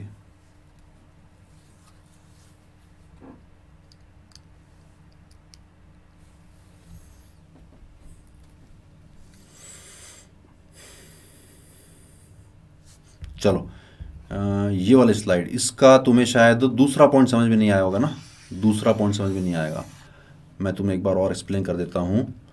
अगर कभी क्वेश्चन में ऐसा दिखे कि ये तीन पॉइंट जिनके पोजीशन वेक्टर दे रखे हैं ए बी और सी, ये तीनों अगर कोलिनियर हैं और क्वेश्चन में कभी ऐसा बोल दे कि lambda -1 times A vector plus 2 lambda -3 times B vector plus 6 lambda -4 times C vector अगर जीरो के बराबर है, तो ये तभी पॉसिबल है जब lambda -1 plus 2 lambda -3 plus 6 lambda -4 zero के बराबर होगा, सिर्फ तभी पॉसिबल होगा। ठीक, समझाने के लिए चलो मैं थोड़ा सा एक्सप्लेनेशन और दे देता हूं, क्योंकि ये तीनों पॉइंट कोलिनियर हैं, एक ही लाइन में लाई कर रहे हैं। इस रिलेशन को देखो ध्यान से, ये लिखा हुआ है x times A vector plus y times B vector is equal to -z times C vector. ठीक, यानी कि x times A vector plus y times B vector divided by -z, this is equal to C vector. कहने का मतलब क्या है कि a और b को x:y के रेशियो में डिवाइड कर रहा है c। अगर रेशियो में डिवाइड कर रहा है तभी तो सीध में आएगा ना, एक ही लाइन में आएगा, क्योंकि रेशियो में डिवाइड कर रहा है, तो उसके हिसाब से c के कोऑर्डिनेट आएंगे x times B vector plus y times A vector divided by x plus y. लेकिन सवाल कह रहा है कि डिवाइड में -z आ रहा है, तो -z अगर आ रहा है यानी x प्लस वाई और -z दोनों सेम होने पड़ेंगे, यानी कि x plus y plus z zero होना पड़ेगा। चलो देखते हैं क्या जवाब निकाला है बच्चों ने क्वेश्चन नंबर 5 का। क्वेश्चन नंबर 5 का क्या आंसर निकाला है? हाँ, सेक्शन फॉर्मूला की तरह, वही तो एक्सप्लेन किया मैंने अभी। 25 25 25 25 25, बहुत सारे बच्चों ने 25 निकाल लिया है। मुश्किल था क्या ये सवाल, बताना जरा। ये -25 नहीं आएगा, क्वेश्चन ध्यान से नहीं पढ़ते हो, मॉड्यूलस लगा रखा है मेरे भाइयों, मॉड्यूलस लगा रखा है यार, क्या करते हो, मॉड्यूलस लगा रखा है, -25 नहीं आएगा यार। सवाल को ध्यान से पढ़ने की अभी तक तुम्हारी आदत डली नहीं है। जो बच्चा बार बार कह रहा है कोई बढ़िया बुक, मैं इस तरह की बातों को बिल्कुल एंटरटेन नहीं करूंगा। जो सवाल पूछ रहे हैं उस पर जवाब दो। अब मेरा आपसे एक सवाल है कि ये सवाल आपको आसान लगा या मीडियम लगा या मुश्किल लगा? जल्दी से बताना, ये सवाल आसान लगा, मीडियम लगा या मुश्किल लगा? आसान था, और आसान आसान आसान, मीडियम, आसान। मैं जानकारी के लिए, ये जेई मेंस में आया हुआ क्वेश्चन है, तो देख लो कितने आसान सवाल आते हैं जेई मेंस में, बिल्कुल भी मुश्किल नहीं है। मीडियम, वेरी इजी, सीबीएसई, हाँ बिल्कुल सीबीएसई लेवल है यार।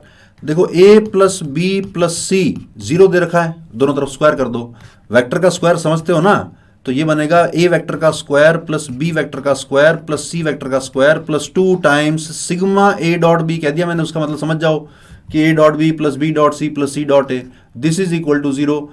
ए वेक्टर का स्क्वायर का मतलब क्या है? ए वेक्टर के स्क्वायर का बेसिकली मतलब होता है ए का ए के साथ डॉट, यानी कि मॉड ए का होल स्क्वायर। मॉड ए का होल स्क्वायर कितना बन रहा है? 25 प्लस मॉड बी का होल स्क्वायर कितना बन रहा है? 16 प्लस मॉड सी का होल स्क्वायर कितना बन रहा है? 9 और plus twice of sigma A dot B, this is given as 0।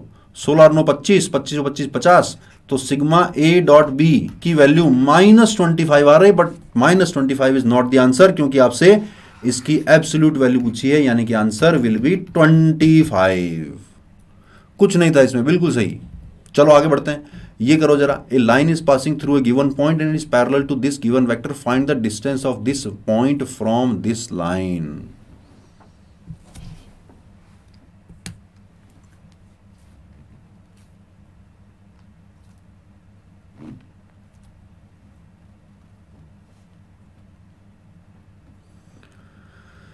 Chat को ऑफ कर दूं? अभी करता हूं, रुको। जब ये वाला क्वेश्चन एक्सप्लेन करूंगा तब चैट को ऑफ कर दूंगा। तब तक अगर किसी बच्चे को पिछला पार्ट समझ में नहीं आया हो तो बोल सकता है। पिछले क्वेश्चन में अगर कोई दिक्कत आई हो तो बता सकते हैं।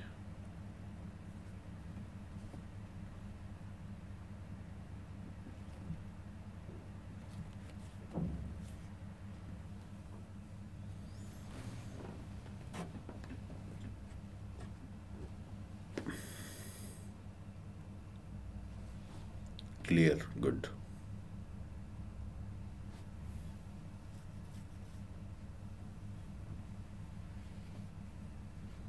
फिर खोटा आंसर निकाल दिया आरएस ने यार,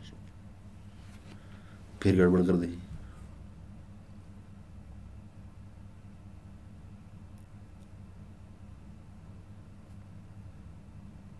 हाँ सर, क्या?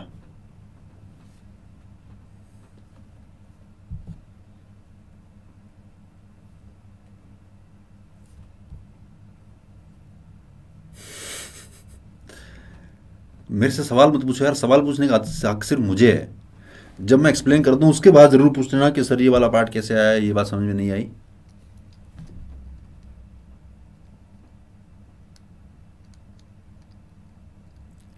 अच्छा ठीक है बेटा, ठीक है ठीक है ठीक है। RS Ranveer, okay.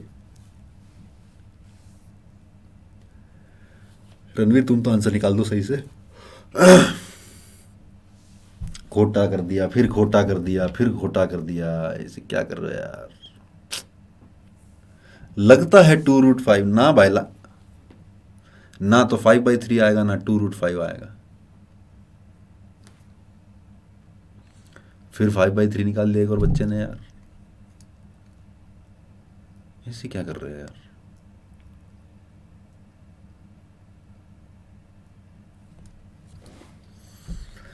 I am still waiting for A correct answer from you guys. 5√3 ना यार, ना ना ना ना ना, 2 भी नहीं,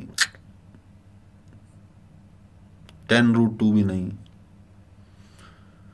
1/3 भी नहीं, 3 भी नहीं, 4√2 भी नहीं, 3 भी नहीं, 4√2 भी नहीं, 55/4 भी नहीं, 5/4 भी नहीं।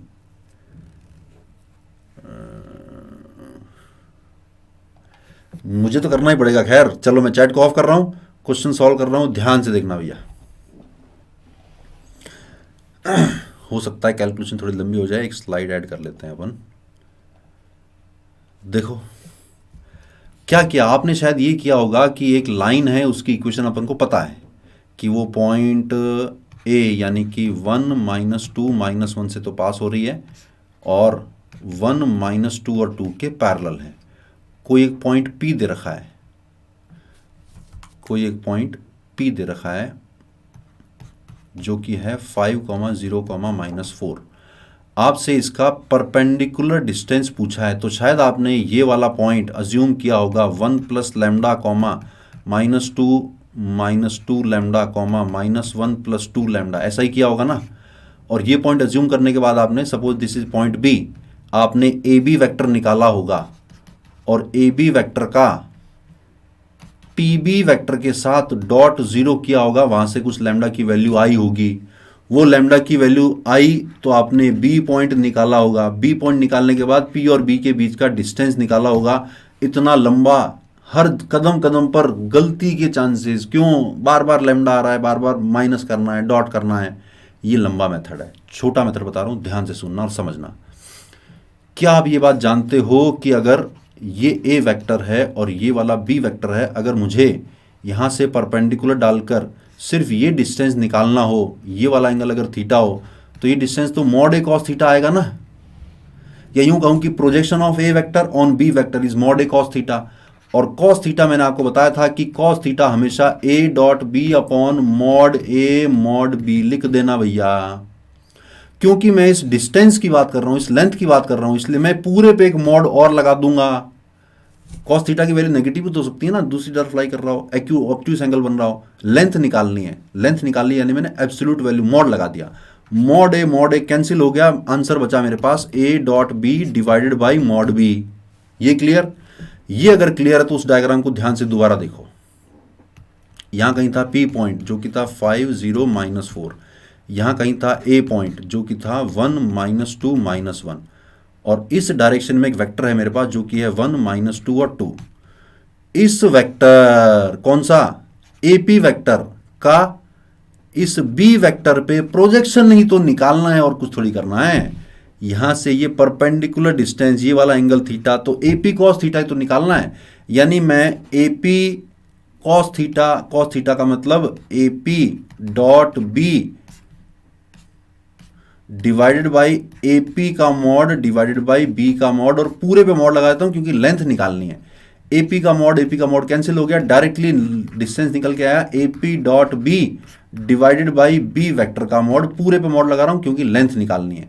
तो फिर एपी वेक्टर निकाल लो। एपी वेक्टर क्या आ रहा है, 5 - 1 4, 0 और ये आया 2 और -4 + 1 -3। बी वेक्टर दे रखा है तो क्यों ना अपन एपी डॉट बी निकाल लेते हैं। क्या आएगा, 4 × 1 4, 2 × -2 -4, -3 × 2 यानी कि -6। कुछ गड़बड़ लग रही है मुझे यार। 4, 2 और -3, ठीक है। बी वेक्टर आया 1 - 4 -4 -6, तो लेंथ आ रही है ये -6 के बराबर, ठीक है जी। -6 डिवाइडेड बाई बी का मॉड, 4 4 8 और 1 9 3। हाँ सॉरी यार, 2 आंसर निकाला था कई बच्चों ने, आई थिंक मेरे पास कुछ गलत इंफॉर्मेशन थी। 2 is the correct answer, looks like so. 2 शायद ठीक आंसर था, कई बच्चों ने निकाला था। ऐसे ने निकाला था और कई बच्चों ने 2 निकाला था। ठीक 2 is the correct answer. Projection of AP on B, हाँ 2 2 2 2 2 2 2 2 2 सही। किस किस का आया था 2, जल्दी से बता दो जरा। परपेंडिकुलर डिस्टेंस फॉर्मूला 2 आ रहा है, ठीक। मैंने मिस कर दिया था आपका आंसर 2, मेरे पास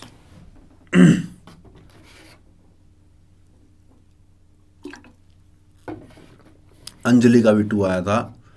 बहुत बढ़िया। एक बार और, कौन सा वाला पार्ट एक बार और बेटा?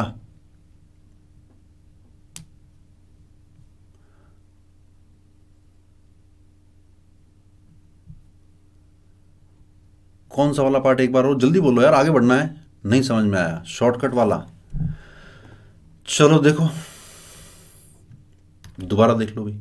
ये लाइन थी जो कि ए पॉइंट से पास हो रही थी 1, -2, -1। और इस वेक्टर के पैरेलल थी। उस वेक्टर को मैं इसी लाइन के ऊपर बना देता हूँ। इस वेक्टर के पैरेलल थी इस वेक्टर के। ये वेक्टर क्या था? ये 1 -2 और 2 था।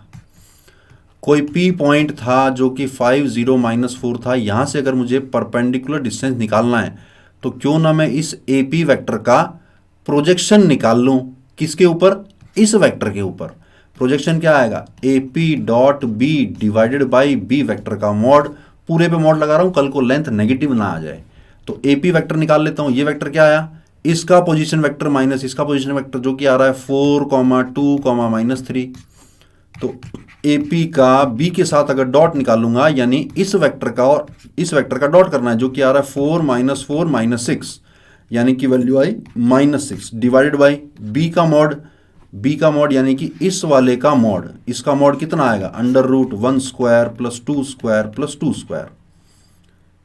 4 4 8 और 1 9, यानी कि 3। तो डिवाइड में 3, पूरे पे मॉड लगा हुआ है, आंसर आ गया 2 के बराबर। अब समझ गए? अब समझ गए? जल्दी बोलना। आ गया। चलो आगे बढ़ते हैं। बात करते हैं वेक्टर प्रोडक्ट ऑफ वेक्टर्स। देखो तुम जल्दी जल्दी आंसर दिया करो ताकि अपन स्केलर और वेक्टर ट्रिपल प्रोडक्ट पढ़ पाए, ठीक है? वो वाला पार्ट इंपॉर्टेंट है। तो A क्रॉस B आपको ध्यान होगा, ये mod A mod B sine theta n cap. n cap का मतलब A और B के दोनों के परपेंडिकुलर एक वेक्टर डायरेक्शन, ये वेक्टर प्रोडक्ट है। इसकी वैल्यू एक वेक्टर के रूप में आती है। पिछला स्केलर प्रोडक्ट था। ये भी आप जानते होंगे कि अगर I J और K की फॉर्म में दे रखे हैं तो A क्रॉस B निकालना बड़ा आसान होता है। डिटर्मिनेंट बनाओ I J K A1 A2 A3 B1 B2 B3। Geometrically A cross B का अगर मॉड निकालोगे, it will be the area of the parallelogram whose adjacent sides are represented by A vector and B vector. कैसे देखो जरा। Suppose यहां से मैंने perpendicular डाला, ये A वेक्टर था और ये वाला B वेक्टर था, ठीक? ये वाला एंगल था थीटा। तो ये जो हाइट है ये मॉड B साइन थीटा आ जाएगी ना। और एरिया कितना आ जाएगा? एरिया आ जाएगा A का मॉड, ये तो बेस हो गया। हाइट कितनी हो गई? वो हो गई मॉड B साइन थीटा। देखो ना, mod A mod B sine theta कौन है? ये A क्रॉस B का मॉड्यूलस ही तो है। तो A क्रॉस B का modulus basically area of parallelogram बनता है जिसकी एडजेसेंट साइड्स A वेक्टर और B वेक्टर से बन रही हो। क्लियर? चलो, angle between two vector cos theta निकालना हो तो A dot B upon mod A mod B। Sine theta निकालना हो तो A क्रॉस B का mod divide by mod A mod B। ये बात अपन कर चुके हैं कि इतना पार्ट को देखो, वेक्टर पार्ट हटा दो तो A क्रॉस B का मॉड और मॉड A मॉड B उससे डिवाइड कर दोगे तो साइन थीटा की वैल्यू आ जाएगी। क्लियर? तीसरी बात, if ABC are position vector of 3 points ABC then the area of the triangle ABC will be half of A cross B plus B cross C plus C cross A। पूरे का modulus निकाला जा रहा है। सुनना ध्यान से सुनना, काम की बात है। अगर ये पॉइंट, दूसरा ये पॉइंट और तीसरा ये पॉइंट हो तो इस ट्राइंगल का एरिया कैसे निकालूं? इस ट्राइंगल का एरिया निकालने के लिए आप इस वेक्टर और इस वेक्टर से बनने वाले पैरेललोग्राम का एरिया निकाल लो और उसका हाफ कर दो तो ट्राइंगल का एरिया आ जाएगा। डायरेक्ट फॉर्मूला क्या है? A क्रॉस B की वैल्यू निकालो प्लस B क्रॉस C की वैल्यू निकालो प्लस C क्रॉस A की वैल्यू निकालो। कोई वेक्टर आएगा, ये भी वेक्टर, ये भी वेक्टर, ये भी वेक्टर, इन तीनों वेक्टर को ऐड करो, कोई नया वेक्टर आएगा। उस नए वेक्टर का मॉड्यूलस निकाल लो और हाफ से डिवाइड कर दो तो area of triangle this triangle आ जाएगा। लिखने की जरूरत नहीं बेटा, ये नोट्स तुम्हारे साथ में शेयर करूंगा, ठीक? लिखने की जरूरत नहीं है। तीसरी काम की बात कि अगर कोलिनियर है तो एक और कंडीशन निकल के आ गई, A cross B plus B cross C plus C cross A is equal to 0। पहले अपन ने 3 पॉइंटों के कोलिनियर होने की अलग अलग 2 कंडीशनें पढ़ी थी। अब एक और कंडीशन निकल के आ गई है कि A cross B plus B cross C plus, simple सी बात है ना, एरिया ऑफ ट्राइंगल 0 हो जाएगा।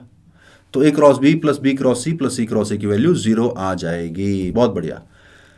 Area of any quadrilateral whose diagonal vectors are A vector and B vector. कोई भी दुनिया का कोई भी क्वाड्रिलेटरल हो, अगर उसके डायगोनल्स मुझे मिल जाएं, ये A वेक्टर दूसरा डायगोनल B वेक्टर, तो आप A क्रॉस B के मॉडुलस का हाफ कर देना, उस क्वाड्रिलेटरल का एरिया मिल जाएगा।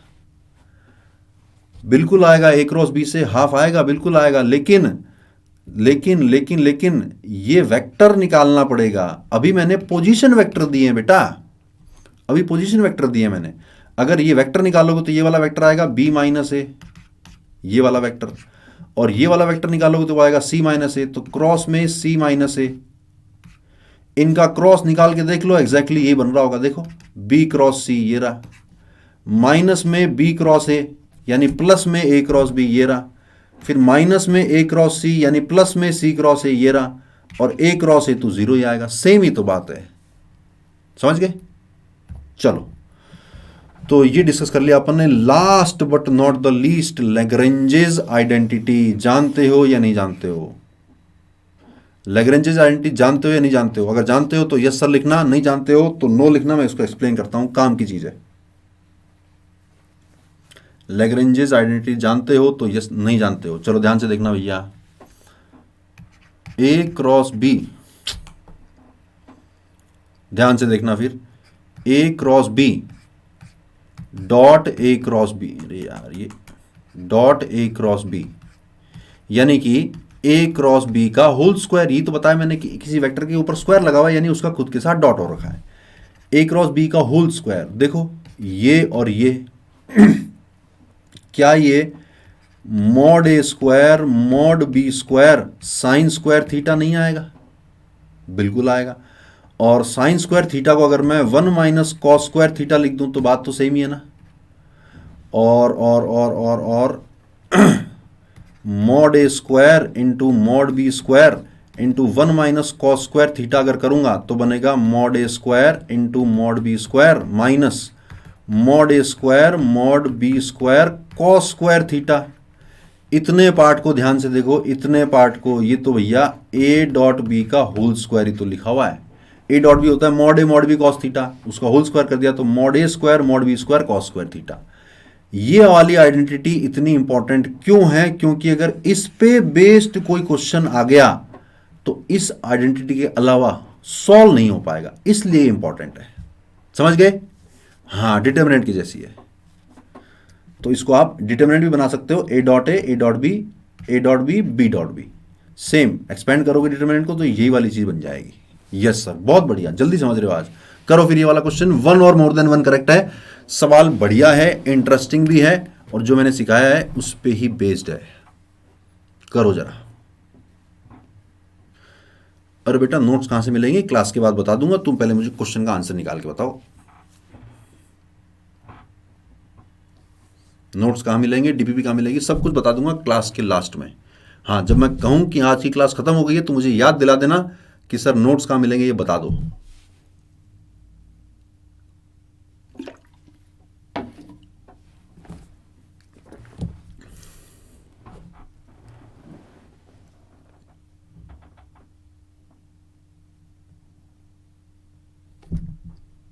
कमाल कर रहे हो यार, आंख मींच के कह रहे हो सर डी आएगा, ऐसे कैसे आ जाएगा यार?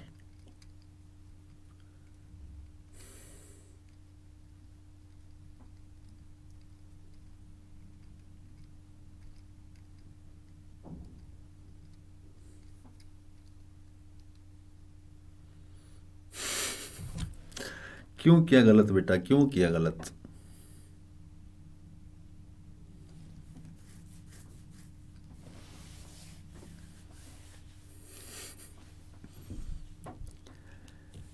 जिन बच्चों को वेक्टर में दिक्कत आती है उनके लिए मैं एक बात बता दूं कि आज वाला जो लेक्चर है,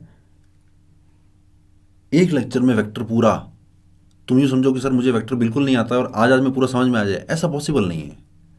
कुछ चैप्टर्स के लिए पॉसिबल है लेकिन वेक्टर्स के लिए खासकर पॉसिबल नहीं है। इसलिए आपको थोड़ा बहुत पहले बेसिक इसकी जानकारी होनी चाहिए। दीपांशु ने बीसी निकाला है, अंकुर ने एसी निकाला है, जीएम ने बीसी निकाला है,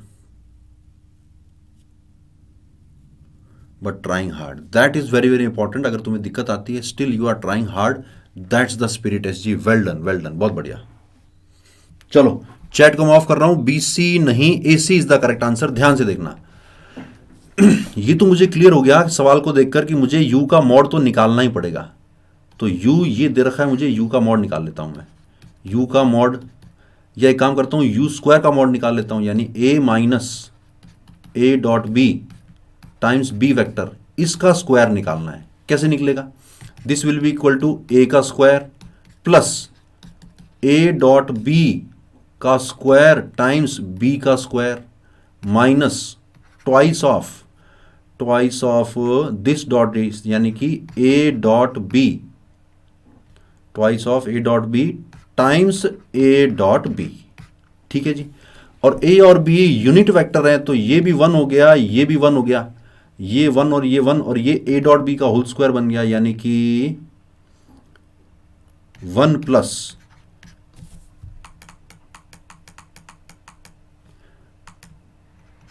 ये वाला पार्ट तो बन गया 1, और ये 1 बना तो बना ए डॉट बी का square minus twice of A dot B का स्क्वायर, यानी कि आ रही वैल्यू 1 माइनस ए डॉट बी का स्क्वायर। यू के मॉड की वैल्यू निकाल ली मैंने, ठीक सॉरी, यू के मॉड के स्क्वायर की वैल्यू निकाल ली है। ठीक है जी। अब मुझे वी का मॉड और निकालना है, तो मैं वी के मॉड के स्क्वायर की वैल्यू निकाल रहा हूं, यानी मैं ए क्रॉस बी के स्क्वायर की वैल्यू निकाल रहा हूं, जो कि होता है मॉड ए का स्क्वायर मॉड बी का square minus A dot B का होल स्क्वायर।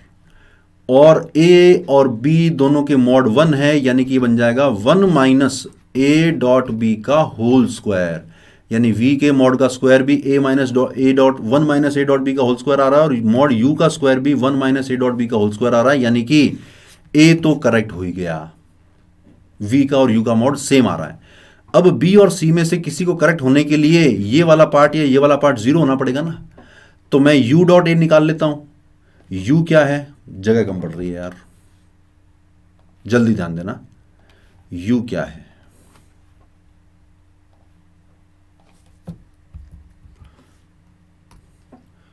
यू वेक्टर था मेरे पास A vector minus A dot B times B vector. U dot A अगर निकालूं तो ये बन गया मॉड ए का स्क्वायर माइनस ये वाला बन गया ए डॉट बी का होल स्क्वायर, तो ये तो आया 1 माइनस ए डॉट बी का होल स्क्वायर। और u डॉट बी अगर निकालूं तो यहाँ पे बन जाएगा ए डॉट बी माइनस यहाँ पे बन जाएगा A dot B into mod B का स्क्वायर, ये तो 1 है, ये 1 तो A dot B minus A dot B यानी कि 0, तो u डॉट ए 0 नहीं आ रहा है, u डॉट बी 0 आ रहा है, यानी कि c is also correct, a is also correct. थोड़ा सा टिपिकल था, जे मीन्स में आया सवाल है, थोड़ा सा टिपिकल था, बहुत सारे बच्चों ने सही जवाब निकाला है। बी और सी सही जवाब नहीं है, correct answer is A and C. बताना जरा समझ में आया या नहीं आया? Slightly difficult. हाँ, आरजे का सही आया था, ए एंड सी। सृष्टि तुम्हारा गड़बड़ है, रिपीट करना है, वाई नॉट बी। मल्टी कैसे, मल्टी मैंने बनाया है बेटा, जे मीन्स में मल्टीपल नहीं आता, मैंने बनाया मल्टीपल। पता चल गया कहां गलती, ठीक है।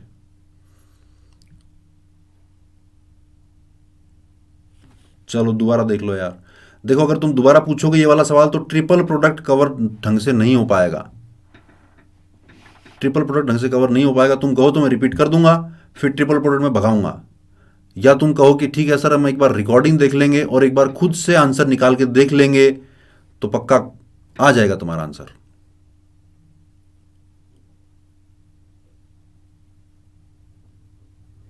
ठीक है, ट्रिपल प्रोडक्ट करते हैं अपन। ये वाला पार्ट सॉल्व कर दिया मैंने, तुम एक बार रिकॉर्डिंग देख लेना, क्लियर हो जाएगा। Shortest distance between skew lines, एक लाइन ये है दूसरी लाइन ये है, ये दोनों स्क्यू लाइंस हैं, एक अलग अलग डायरेक्शन में जा रही हैं। अगर ऐसा है तो इनके बीच का शॉर्टेस्ट डिस्टेंस किस तरफ आएगा? पी क्रॉस क्यू की डायरेक्शन में आएगा, यानी पहली लाइन के भी परपेंडिकुलर और दूसरी लाइन के भी परपेंडिकुलर। तो शॉर्टेस्ट डिस्टेंस निकालने के लिए इस ए बी वैक्टर का प्रोजेक्शन ले लूंगा मैं, किसके ऊपर? पी क्रॉस क्यू के ऊपर। तो प्रोजेक्शन तो ये होता है A dot B upon mod B, यानी A B dot P cross Q divide by P cross Q. A B vector की वैल्यू डाली मैंने और कुछ नहीं किया है। ये फॉर्मूला अगर याद रख लोगे, बाई चांस अगर डायरेक्ट क्वेश्चन आया कि find the shortest distance between the lines, तो ये वाला फॉर्मूला डायरेक्टली यूज कर लेना, जल्दी से आंसर आ जाएगा। इसका मैं आपको सॉल्व करने के बजाय इस क्वेश्चन को मैं दे रहा हूं होमवर्क में, और आपको करेक्ट आंसर बता देता हूं। Answer will be 6/√5। करोगे क्या क्वेश्चन होमवर्क में? जल्दी बताना। जल्दी बताना, होमवर्क में करोगे कि नहीं करोगे?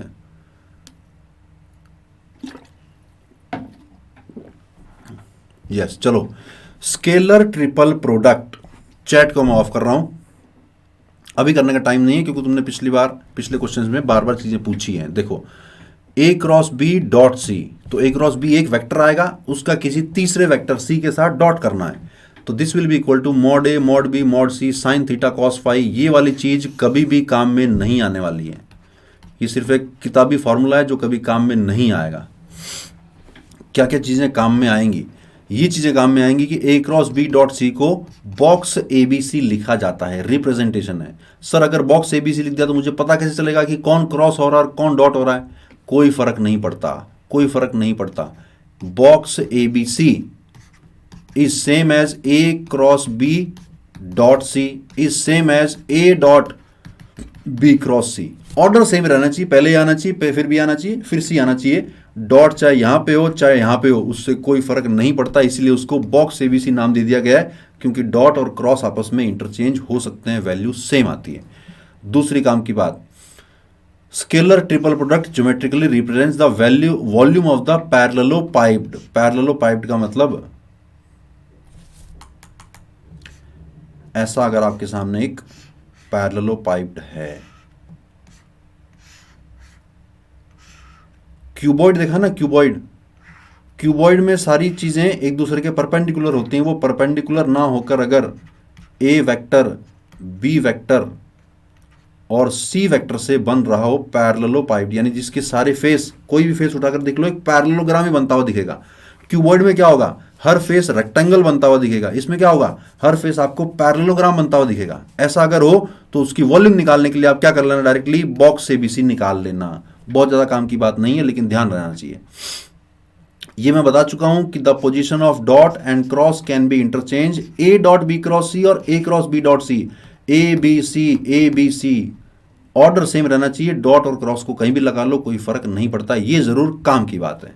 ठीक, एबीसी का बॉक्स, बीसीए का बॉक्स और सीएबी का बॉक्स, साइक्लिक ऑर्डर समझते हो ना? साइक्लिक ऑर्डर में किसी भी ऑर्डर में लिख लो, ए बी सी, ये साइक्लिक ऑर्डर अगर बनाओ तो एबीसी बीसीए सीएबी, किसी भी ऑर्डर में बॉक्स प्रोडक्ट लिख लो, वैल्यू हमेशा सेम आएगी। ये भी काम की चीज है।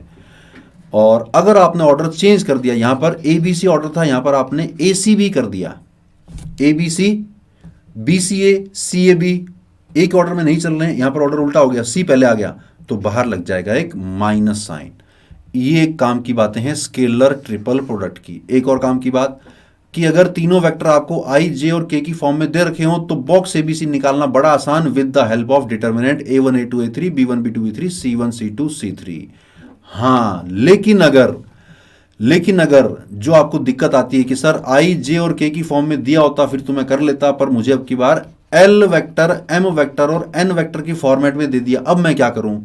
कुछ नहीं करना है, जो डिटर्मिनेंट बनाया था उसको box product of L M N से मल्टीप्लाई कर देना।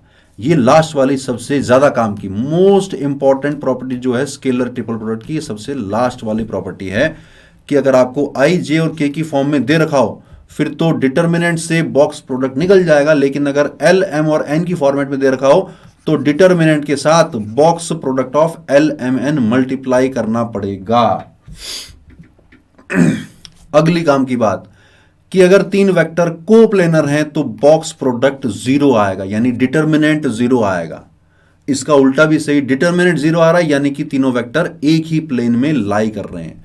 अगली बात, किसी वेक्टर में कोई स्केलर मल्टीप्लाई हो रहा हो तो स्केलर डायरेक्टली बाहर निकल जाएगा, सेम एज किसी डिटर्मिनेंट में एक लाइन में के मल्टीप्लाई हो रहा हो तो के बाहर निकल जाएगा।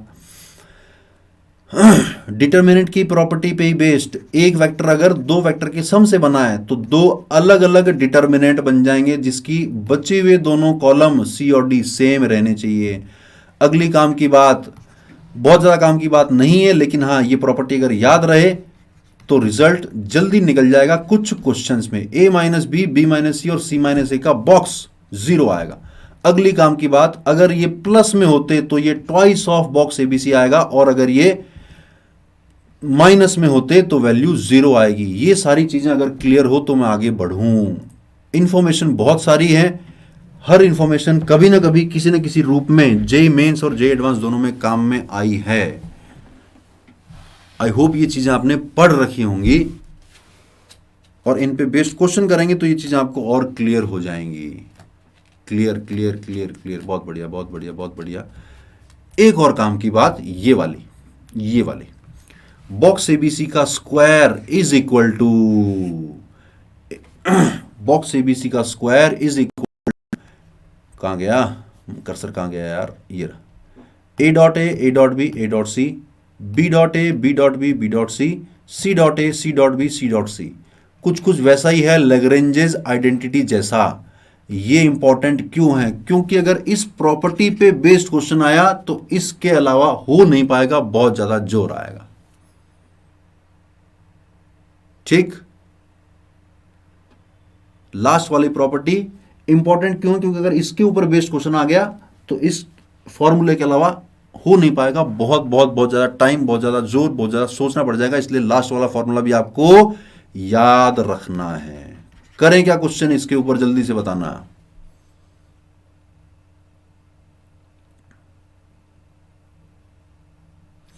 चलो करो जरा ये वाला question. ABC are non coplanar vectors, lambda is a real number, then the vectors this this this and this are non coplanar for how many values of lambda. बिल्कुल आ सकता है वेक्टर ट्रिपल प्रोडक्ट, बिल्कुल 100% आ सकता है।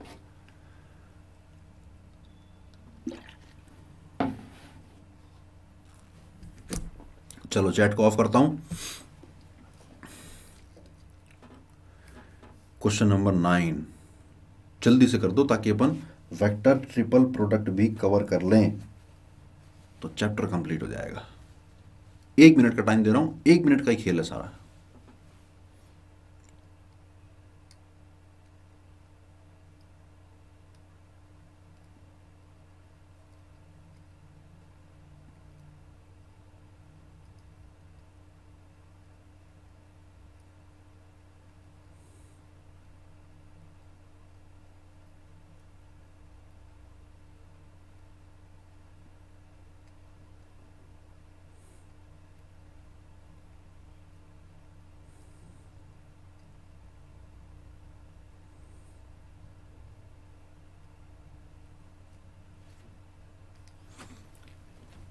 एक minute बीत चुका है, देखते हैं क्या आंसर निकला है बच्चों का। Chat is on. C C C C C C, बहुत बढ़िया बहुत बढ़िया बहुत बढ़िया। C is the correct answer. एक भाई ने बी निकाला है, गड़बड़ है भाई, गड़बड़ है गड़बड़ है गड़बड़ है। सी जिनका भी निकला है वो सही है बिल्कुल। देखो वही तो कह रहा है, ये वेक्टर और ये वेक्टर नॉन कोप्लेनर है। जब भी कोप्लेनर नॉन कोप्लेनर ऐसी कोई बात आए, समझना कि बॉक्स प्रोडक्ट जीरो करना है, यानी कि डिटर्मिनेंट बनाकर जीरो करना है। लेकिन अब की बात डिटर्मिनेंट में ध्यान से देखो, आई कैप जे कैप और के कैप नहीं है, एबीसी है। सेम ही तो बात है, समझाया था मैंने, सेम बात समझ लेना। बस क्वेश्चन में दिया होना चाहिए कि ये कैसे हैं, नॉन कोप्लेनर हैं। तो डिटर्मिनेंट क्या बनेगा? डिटर्मिनेंट बनेगा 1 2 3 1 2 3। इसका क्या बनेगा? 0 लैम्डा 4 0 लैम्डा 4। इसका क्या बनेगा? 0 0 2 लैम्डा -1। इसका डिटर्मिनेंट इनटू मल्टीप्लाई में बॉक्स प्रोडक्ट ऑफ एबीसी और आएगा। सपोज ये वेक्टर था एक्स वेक्टर, ये वाला था वाई वेक्टर और ये वाला था जेड वेक्टर। सुनना ध्यान से, एक्स वाई और जेड नॉन कोप्लेनर दे रखे हैं, यानी कि एक्स वाई और जेड का box product should not be equal to 0। Non coplanar है ये, should not be equal to 0। तो मैं एक काम करता हूं, मैं ये चेक कर लेता हूं कि ये इक्वल टू 0 कब कब आएगा, इक्वल टू 0 कब कब आएगा। अब देखो ये वाला पार्ट नॉन जीरो है, क्यों? क्योंकि एबीसी नॉन कोप्लेनर है, तो उनका बॉक्स प्रोडक्ट नॉन जीरो आएगा। ये वाला अगर नॉन जीरो है तो इसी पार्ट को तो जीरो होना पड़ेगा। इस पार्ट को जीरो करूं तो ये आ रहा है 2 lambda -1 into lambda is equal to 0। तो लैम्डा की वैल्यू आ रही है 0 और हाफ। तो लैम्डा की वैल्यू 0 और हाफ लेने पर तो बन जाएंगे कोप्लेनर, क्योंकि मैंने इक्वल टू 0 कर दिया है। तो लैम्डा की वैल्यू 0 और हाफ लेने पर तो वैल्यू 0 आ रही है। नॉन जीरो चाहिए, यानी all values except two values of lambda. Clear हुआ क्या? जल्दी से बताना। क्लियर हो गया होगा ये वाला तो आई थिंक। आगे बढ़ते हैं। वेक्टर ट्रिपल प्रोडक्ट, चैट को मैं ऑफ ही रख रहा हूं। Vector triple product, Sameera Reddy का एक गाना, दूर से पास बुलाने आऊं। तो जब वेक्टर ट्रिपल प्रोडक्ट की बात हो तो पहले दूर दूर वालों का डॉट कर देना टाइम्स बी वेक्टर, माइनस बचे हुओं का dot product times C vector. ये कैसे आता है? ये ऐसे आता है कि A cross C, B cross C, यानी कि क्या कहते हैं, ब्रैकेट के अंदर जो वेक्टर्स हैं वही वेक्टर्स यहां पर आएंगे। जो ब्रैकेट के अंदर वेक्टर्स हैं वही वेक्टर यहां पर आएंगे। अब यहां पर अगर आएंगे तो उनके साथ में क्या क्या आएगा? उनके साथ में आएगा दूर से पास बुलाने आऊं, तो इसके साथ आएगा ए डॉट सी, माइनस सी के साथ क्या आएगा? पास वाले, यानी कि ए डॉट बी। इतना सा ध्यान रख लो, वेक्टर ट्रिपल प्रोडक्ट का काम चल जाएगा। ठीक। अगली बात, सपोज ये वाले ब्रैकेट के अंदर होते तो ए और बी उसकी टर्म्स में आता, तो सबसे पहले दूर वाले यानी A dot C times B vector, और माइनस बचा कौन? B dot C times A vector. अगली काम की बात कि A cross B cross C और सी क्रॉस ए का बॉक्स निकालोगे तो वो बॉक्स एबीसी का होल स्क्वायर आएगा। अगली काम की बात नहीं है, इसमें सिर्फ दो ही काम की बात है। और तीसरी काम की बात जो एक शॉर्टकट है, अगर इसको याद रखोगे तो जेईई मेंस में डायरेक्टली काम में आ सकता है। एक आध बार इस तरह का क्वेश्चन पूछा गया है। ठीक। क्लियर हो तो जल्दी से यस लिख देना। फिर क्वेश्चन नंबर 10 डिस्कस करते हैं, जो कि हमारा आज का लास्ट क्वेश्चन है। उसके बाद ये चैप्टर की लगभग सारी बातें अपन ने कवर कर ली हैं। कोई डाउट हो तो पूछ लेना, अदरवाइज क्वेश्चन नंबर 10 अटेम्प्ट करना जल्दी से। Find the angle between B vector and C vector. Yes, clear है, क्लियर है। बहुत बढ़िया, बहुत बढ़िया, बहुत बढ़िया, बहुत बढ़िया।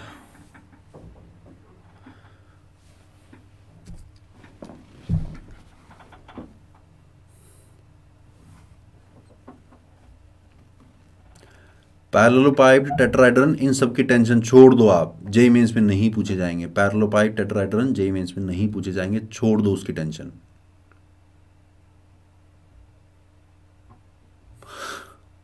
हाँ, छुट्टी हो जाएगी इसके बाद।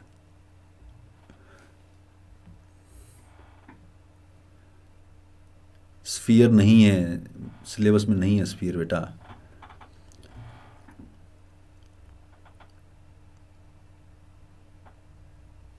बैक स्लाइड ये लो बेटा।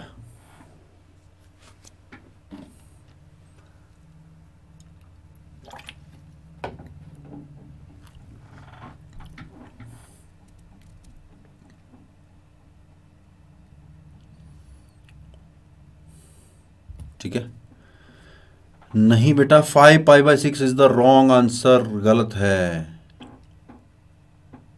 परपेंडिकुलर भी गलत है।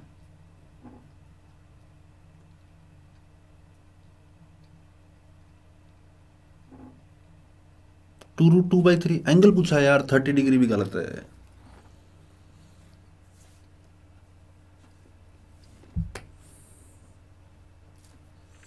π/6 भी गलत है यार, 30 डिग्री गलत है, गलत गलत गलत गलत।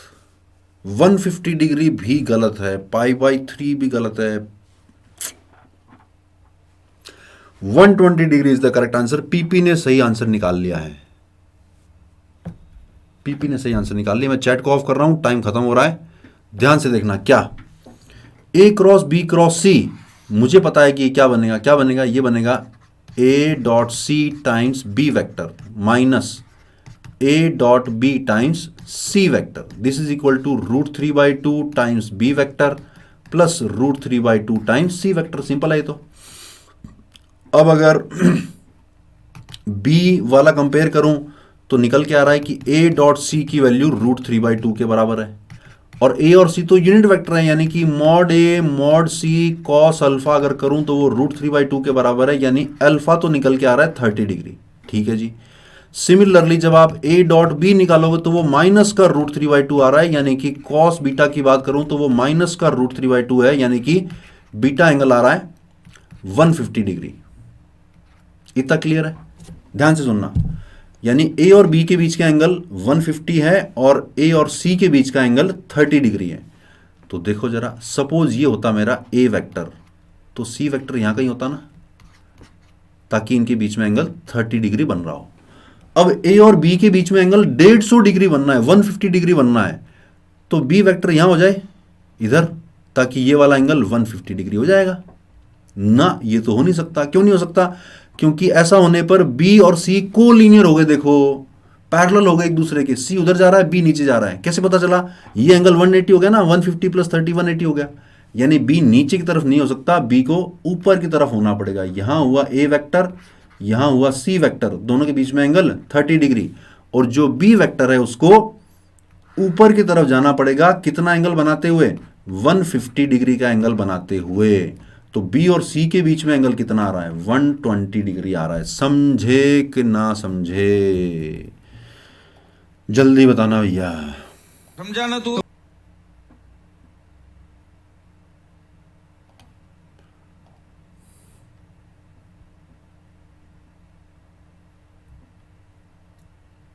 हाँ, अंडरस्टूड। बहुत बढ़िया, बहुत बढ़िया, बहुत बढ़िया, बहुत बढ़िया, बहुत बढ़िया, बहुत बढ़िया। ये क्वेश्चन आगे देखा था, ये जेई मेंस में आया क्वेश्चन है। क्वेश्चन को थोड़ा सा चेंज किया है मैंने। मुझे पता है कि तुम जेई मेंस के क्वेश्चन सॉल्व करके बैठते हो और फटाफट आंसर देते हो, और बाकी बच्चे परेशान होते हैं। बाकी बच्चे परेशान होते हैं कि सर इतना जल्दी आंसर कैसे निकाल लिया। ऐसे ही आएंगे ना सर? नहीं नहीं नहीं नहीं नहीं नहीं नहीं नहीं नहीं, ऐसे नहीं आएंगे। वेक्टर के क्वेश्चंस में बहुत सारी वैरायटी है, बहुत सारी वैरायटी। अरे बेटा, क्वेश्चन में क्या पूछा है? If B is not parallel to C then the angle between them. तो बिटवीन देम का मतलब बी और सी तो निकल रहा है ना। बी और सी की बात तो हो रही है कि बी अगर सी के पैरेलल नहीं है तो उनके बीच का एंगल बताओ। दोबारा एक्सप्लेन कर रहा हूं, चलो दोबारा देख लो। दोबारा एक्सप्लेन करने के लिए मैं दो चीजें काम में लिख लेता हूं कि देखो, ए और सी के बीच का एंगल, ए और सी के बीच का एंगल तो आ रहा था 30 डिग्री, वो तो आपने निकाल ही लिया होगा। और ए और बी के बीच का एंगल आ रहा था 150 डिग्री, वो भी आपने निकाल लिया होगा।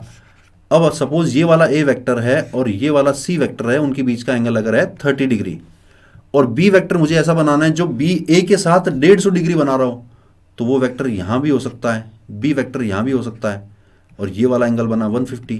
ये 150 प्लस 30, ये तो 180 हो गया। 180 होने का मतलब बी वेक्टर और सी वेक्टर तो पैरेलल हो गए, यानी बी वेक्टर यहां नहीं बन सकता है।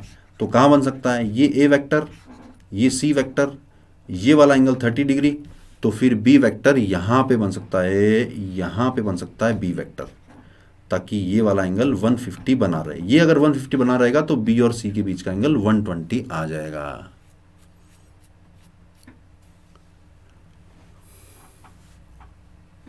चलो, तुम्हारा भी सही था। ओके बेटा Srishti, take care, good luck for your exam.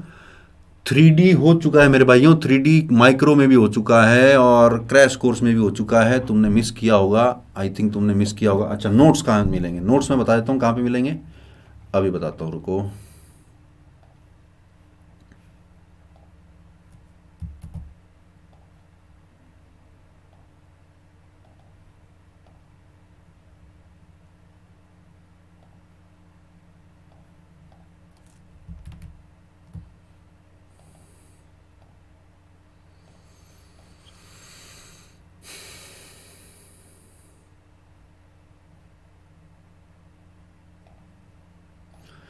Amazon academy की वेबसाइट खोलोगे तो प्रैक्टिस में तो आपको क्वेश्चंस मिलेंगे। Go to live lessons, live lessons में क्रैश कोर्स और माइक्रो कोर्स।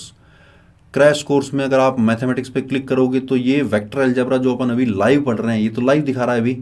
थोड़ी देर बाद ये अपकमिंग लाइव लेसन से शिफ्ट होकर पास्ट लाइव लेसन में चला जाएगा। पास्ट लाइव लेसन में जाने पर ये वॉच रिकॉर्डिंग यानी पिछले वाले लेक्चर की रिकॉर्डिंग, लेसन मटेरियल पे क्लिक करोगे तो क्लास नोट्स और डीपीपी यहाँ पे आपको मिल जाएंगे। कुछ टाइम के बाद, सपोज आधे पौने घंटे के बाद, ये वेक्टर वाला लेक्चर आपको पास्ट लाइव लेसन में दिखेगा, तो रिकॉर्डिंग भी देख पाओगे, डीपीपी भी देख पाओगे और क्लास नोट्स भी देख पाओगे। ठीक, 3 डायमेंशन ज्योमेट्री का जो माइक्रो कोर्स में अपन कर चुके हैं। क्रैश कोर्स कल होगा, कल 16 फरवरी को। किस टाइम? 7 से 8:30। क्लियर हुआ क्या? बोलो भैया, बोलो बोलो बोलो बोलो बोलो बोलो बोलो बोलो बोलो बोलो।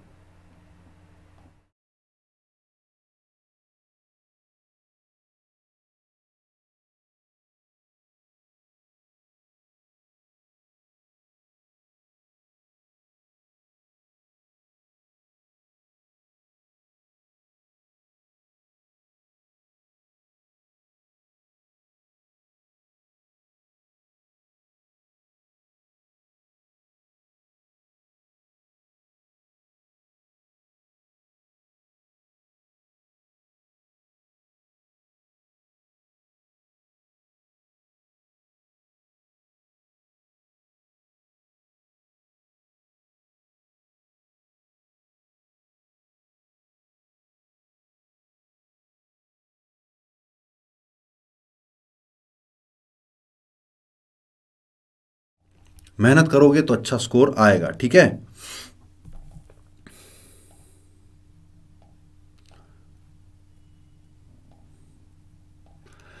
समय हो चुका है अलविदा कहने का। Thank you all, thank you very much. Happy Vasant Panchami to you too. सभी को बहुत बहुत आशीर्वाद, सभी को बहुत बहुत शुभकामनाएं फॉर द अपकमिंग पेपर। कल अपनी क्लास बनेगी 3D ज्योमेट्री की, ठीक। Thank you all, bye bye, see you next time. उतना मज़ा नहीं आया आज की क्लास में क्योंकि थोड़े बहुत कॉन्सेप्ट्स आप लोगों के वीक थे, इसलिए कुछ चीज़ें रिपीट करनी पड़ी। अगर आपको ध्यान होता, आई होप अब आपको सारी चीज़ें समझ में आ गई हैं। नहीं समझ में आए तो रिकॉर्डिंग ज़रूर देख लेना, क्लास नोट्स को साथ में रखकर जो क्वेश्चन मैंने कराए हैं उनको क्वेश्चन को एक बार दोबारा करके देख लेना, ठीक है।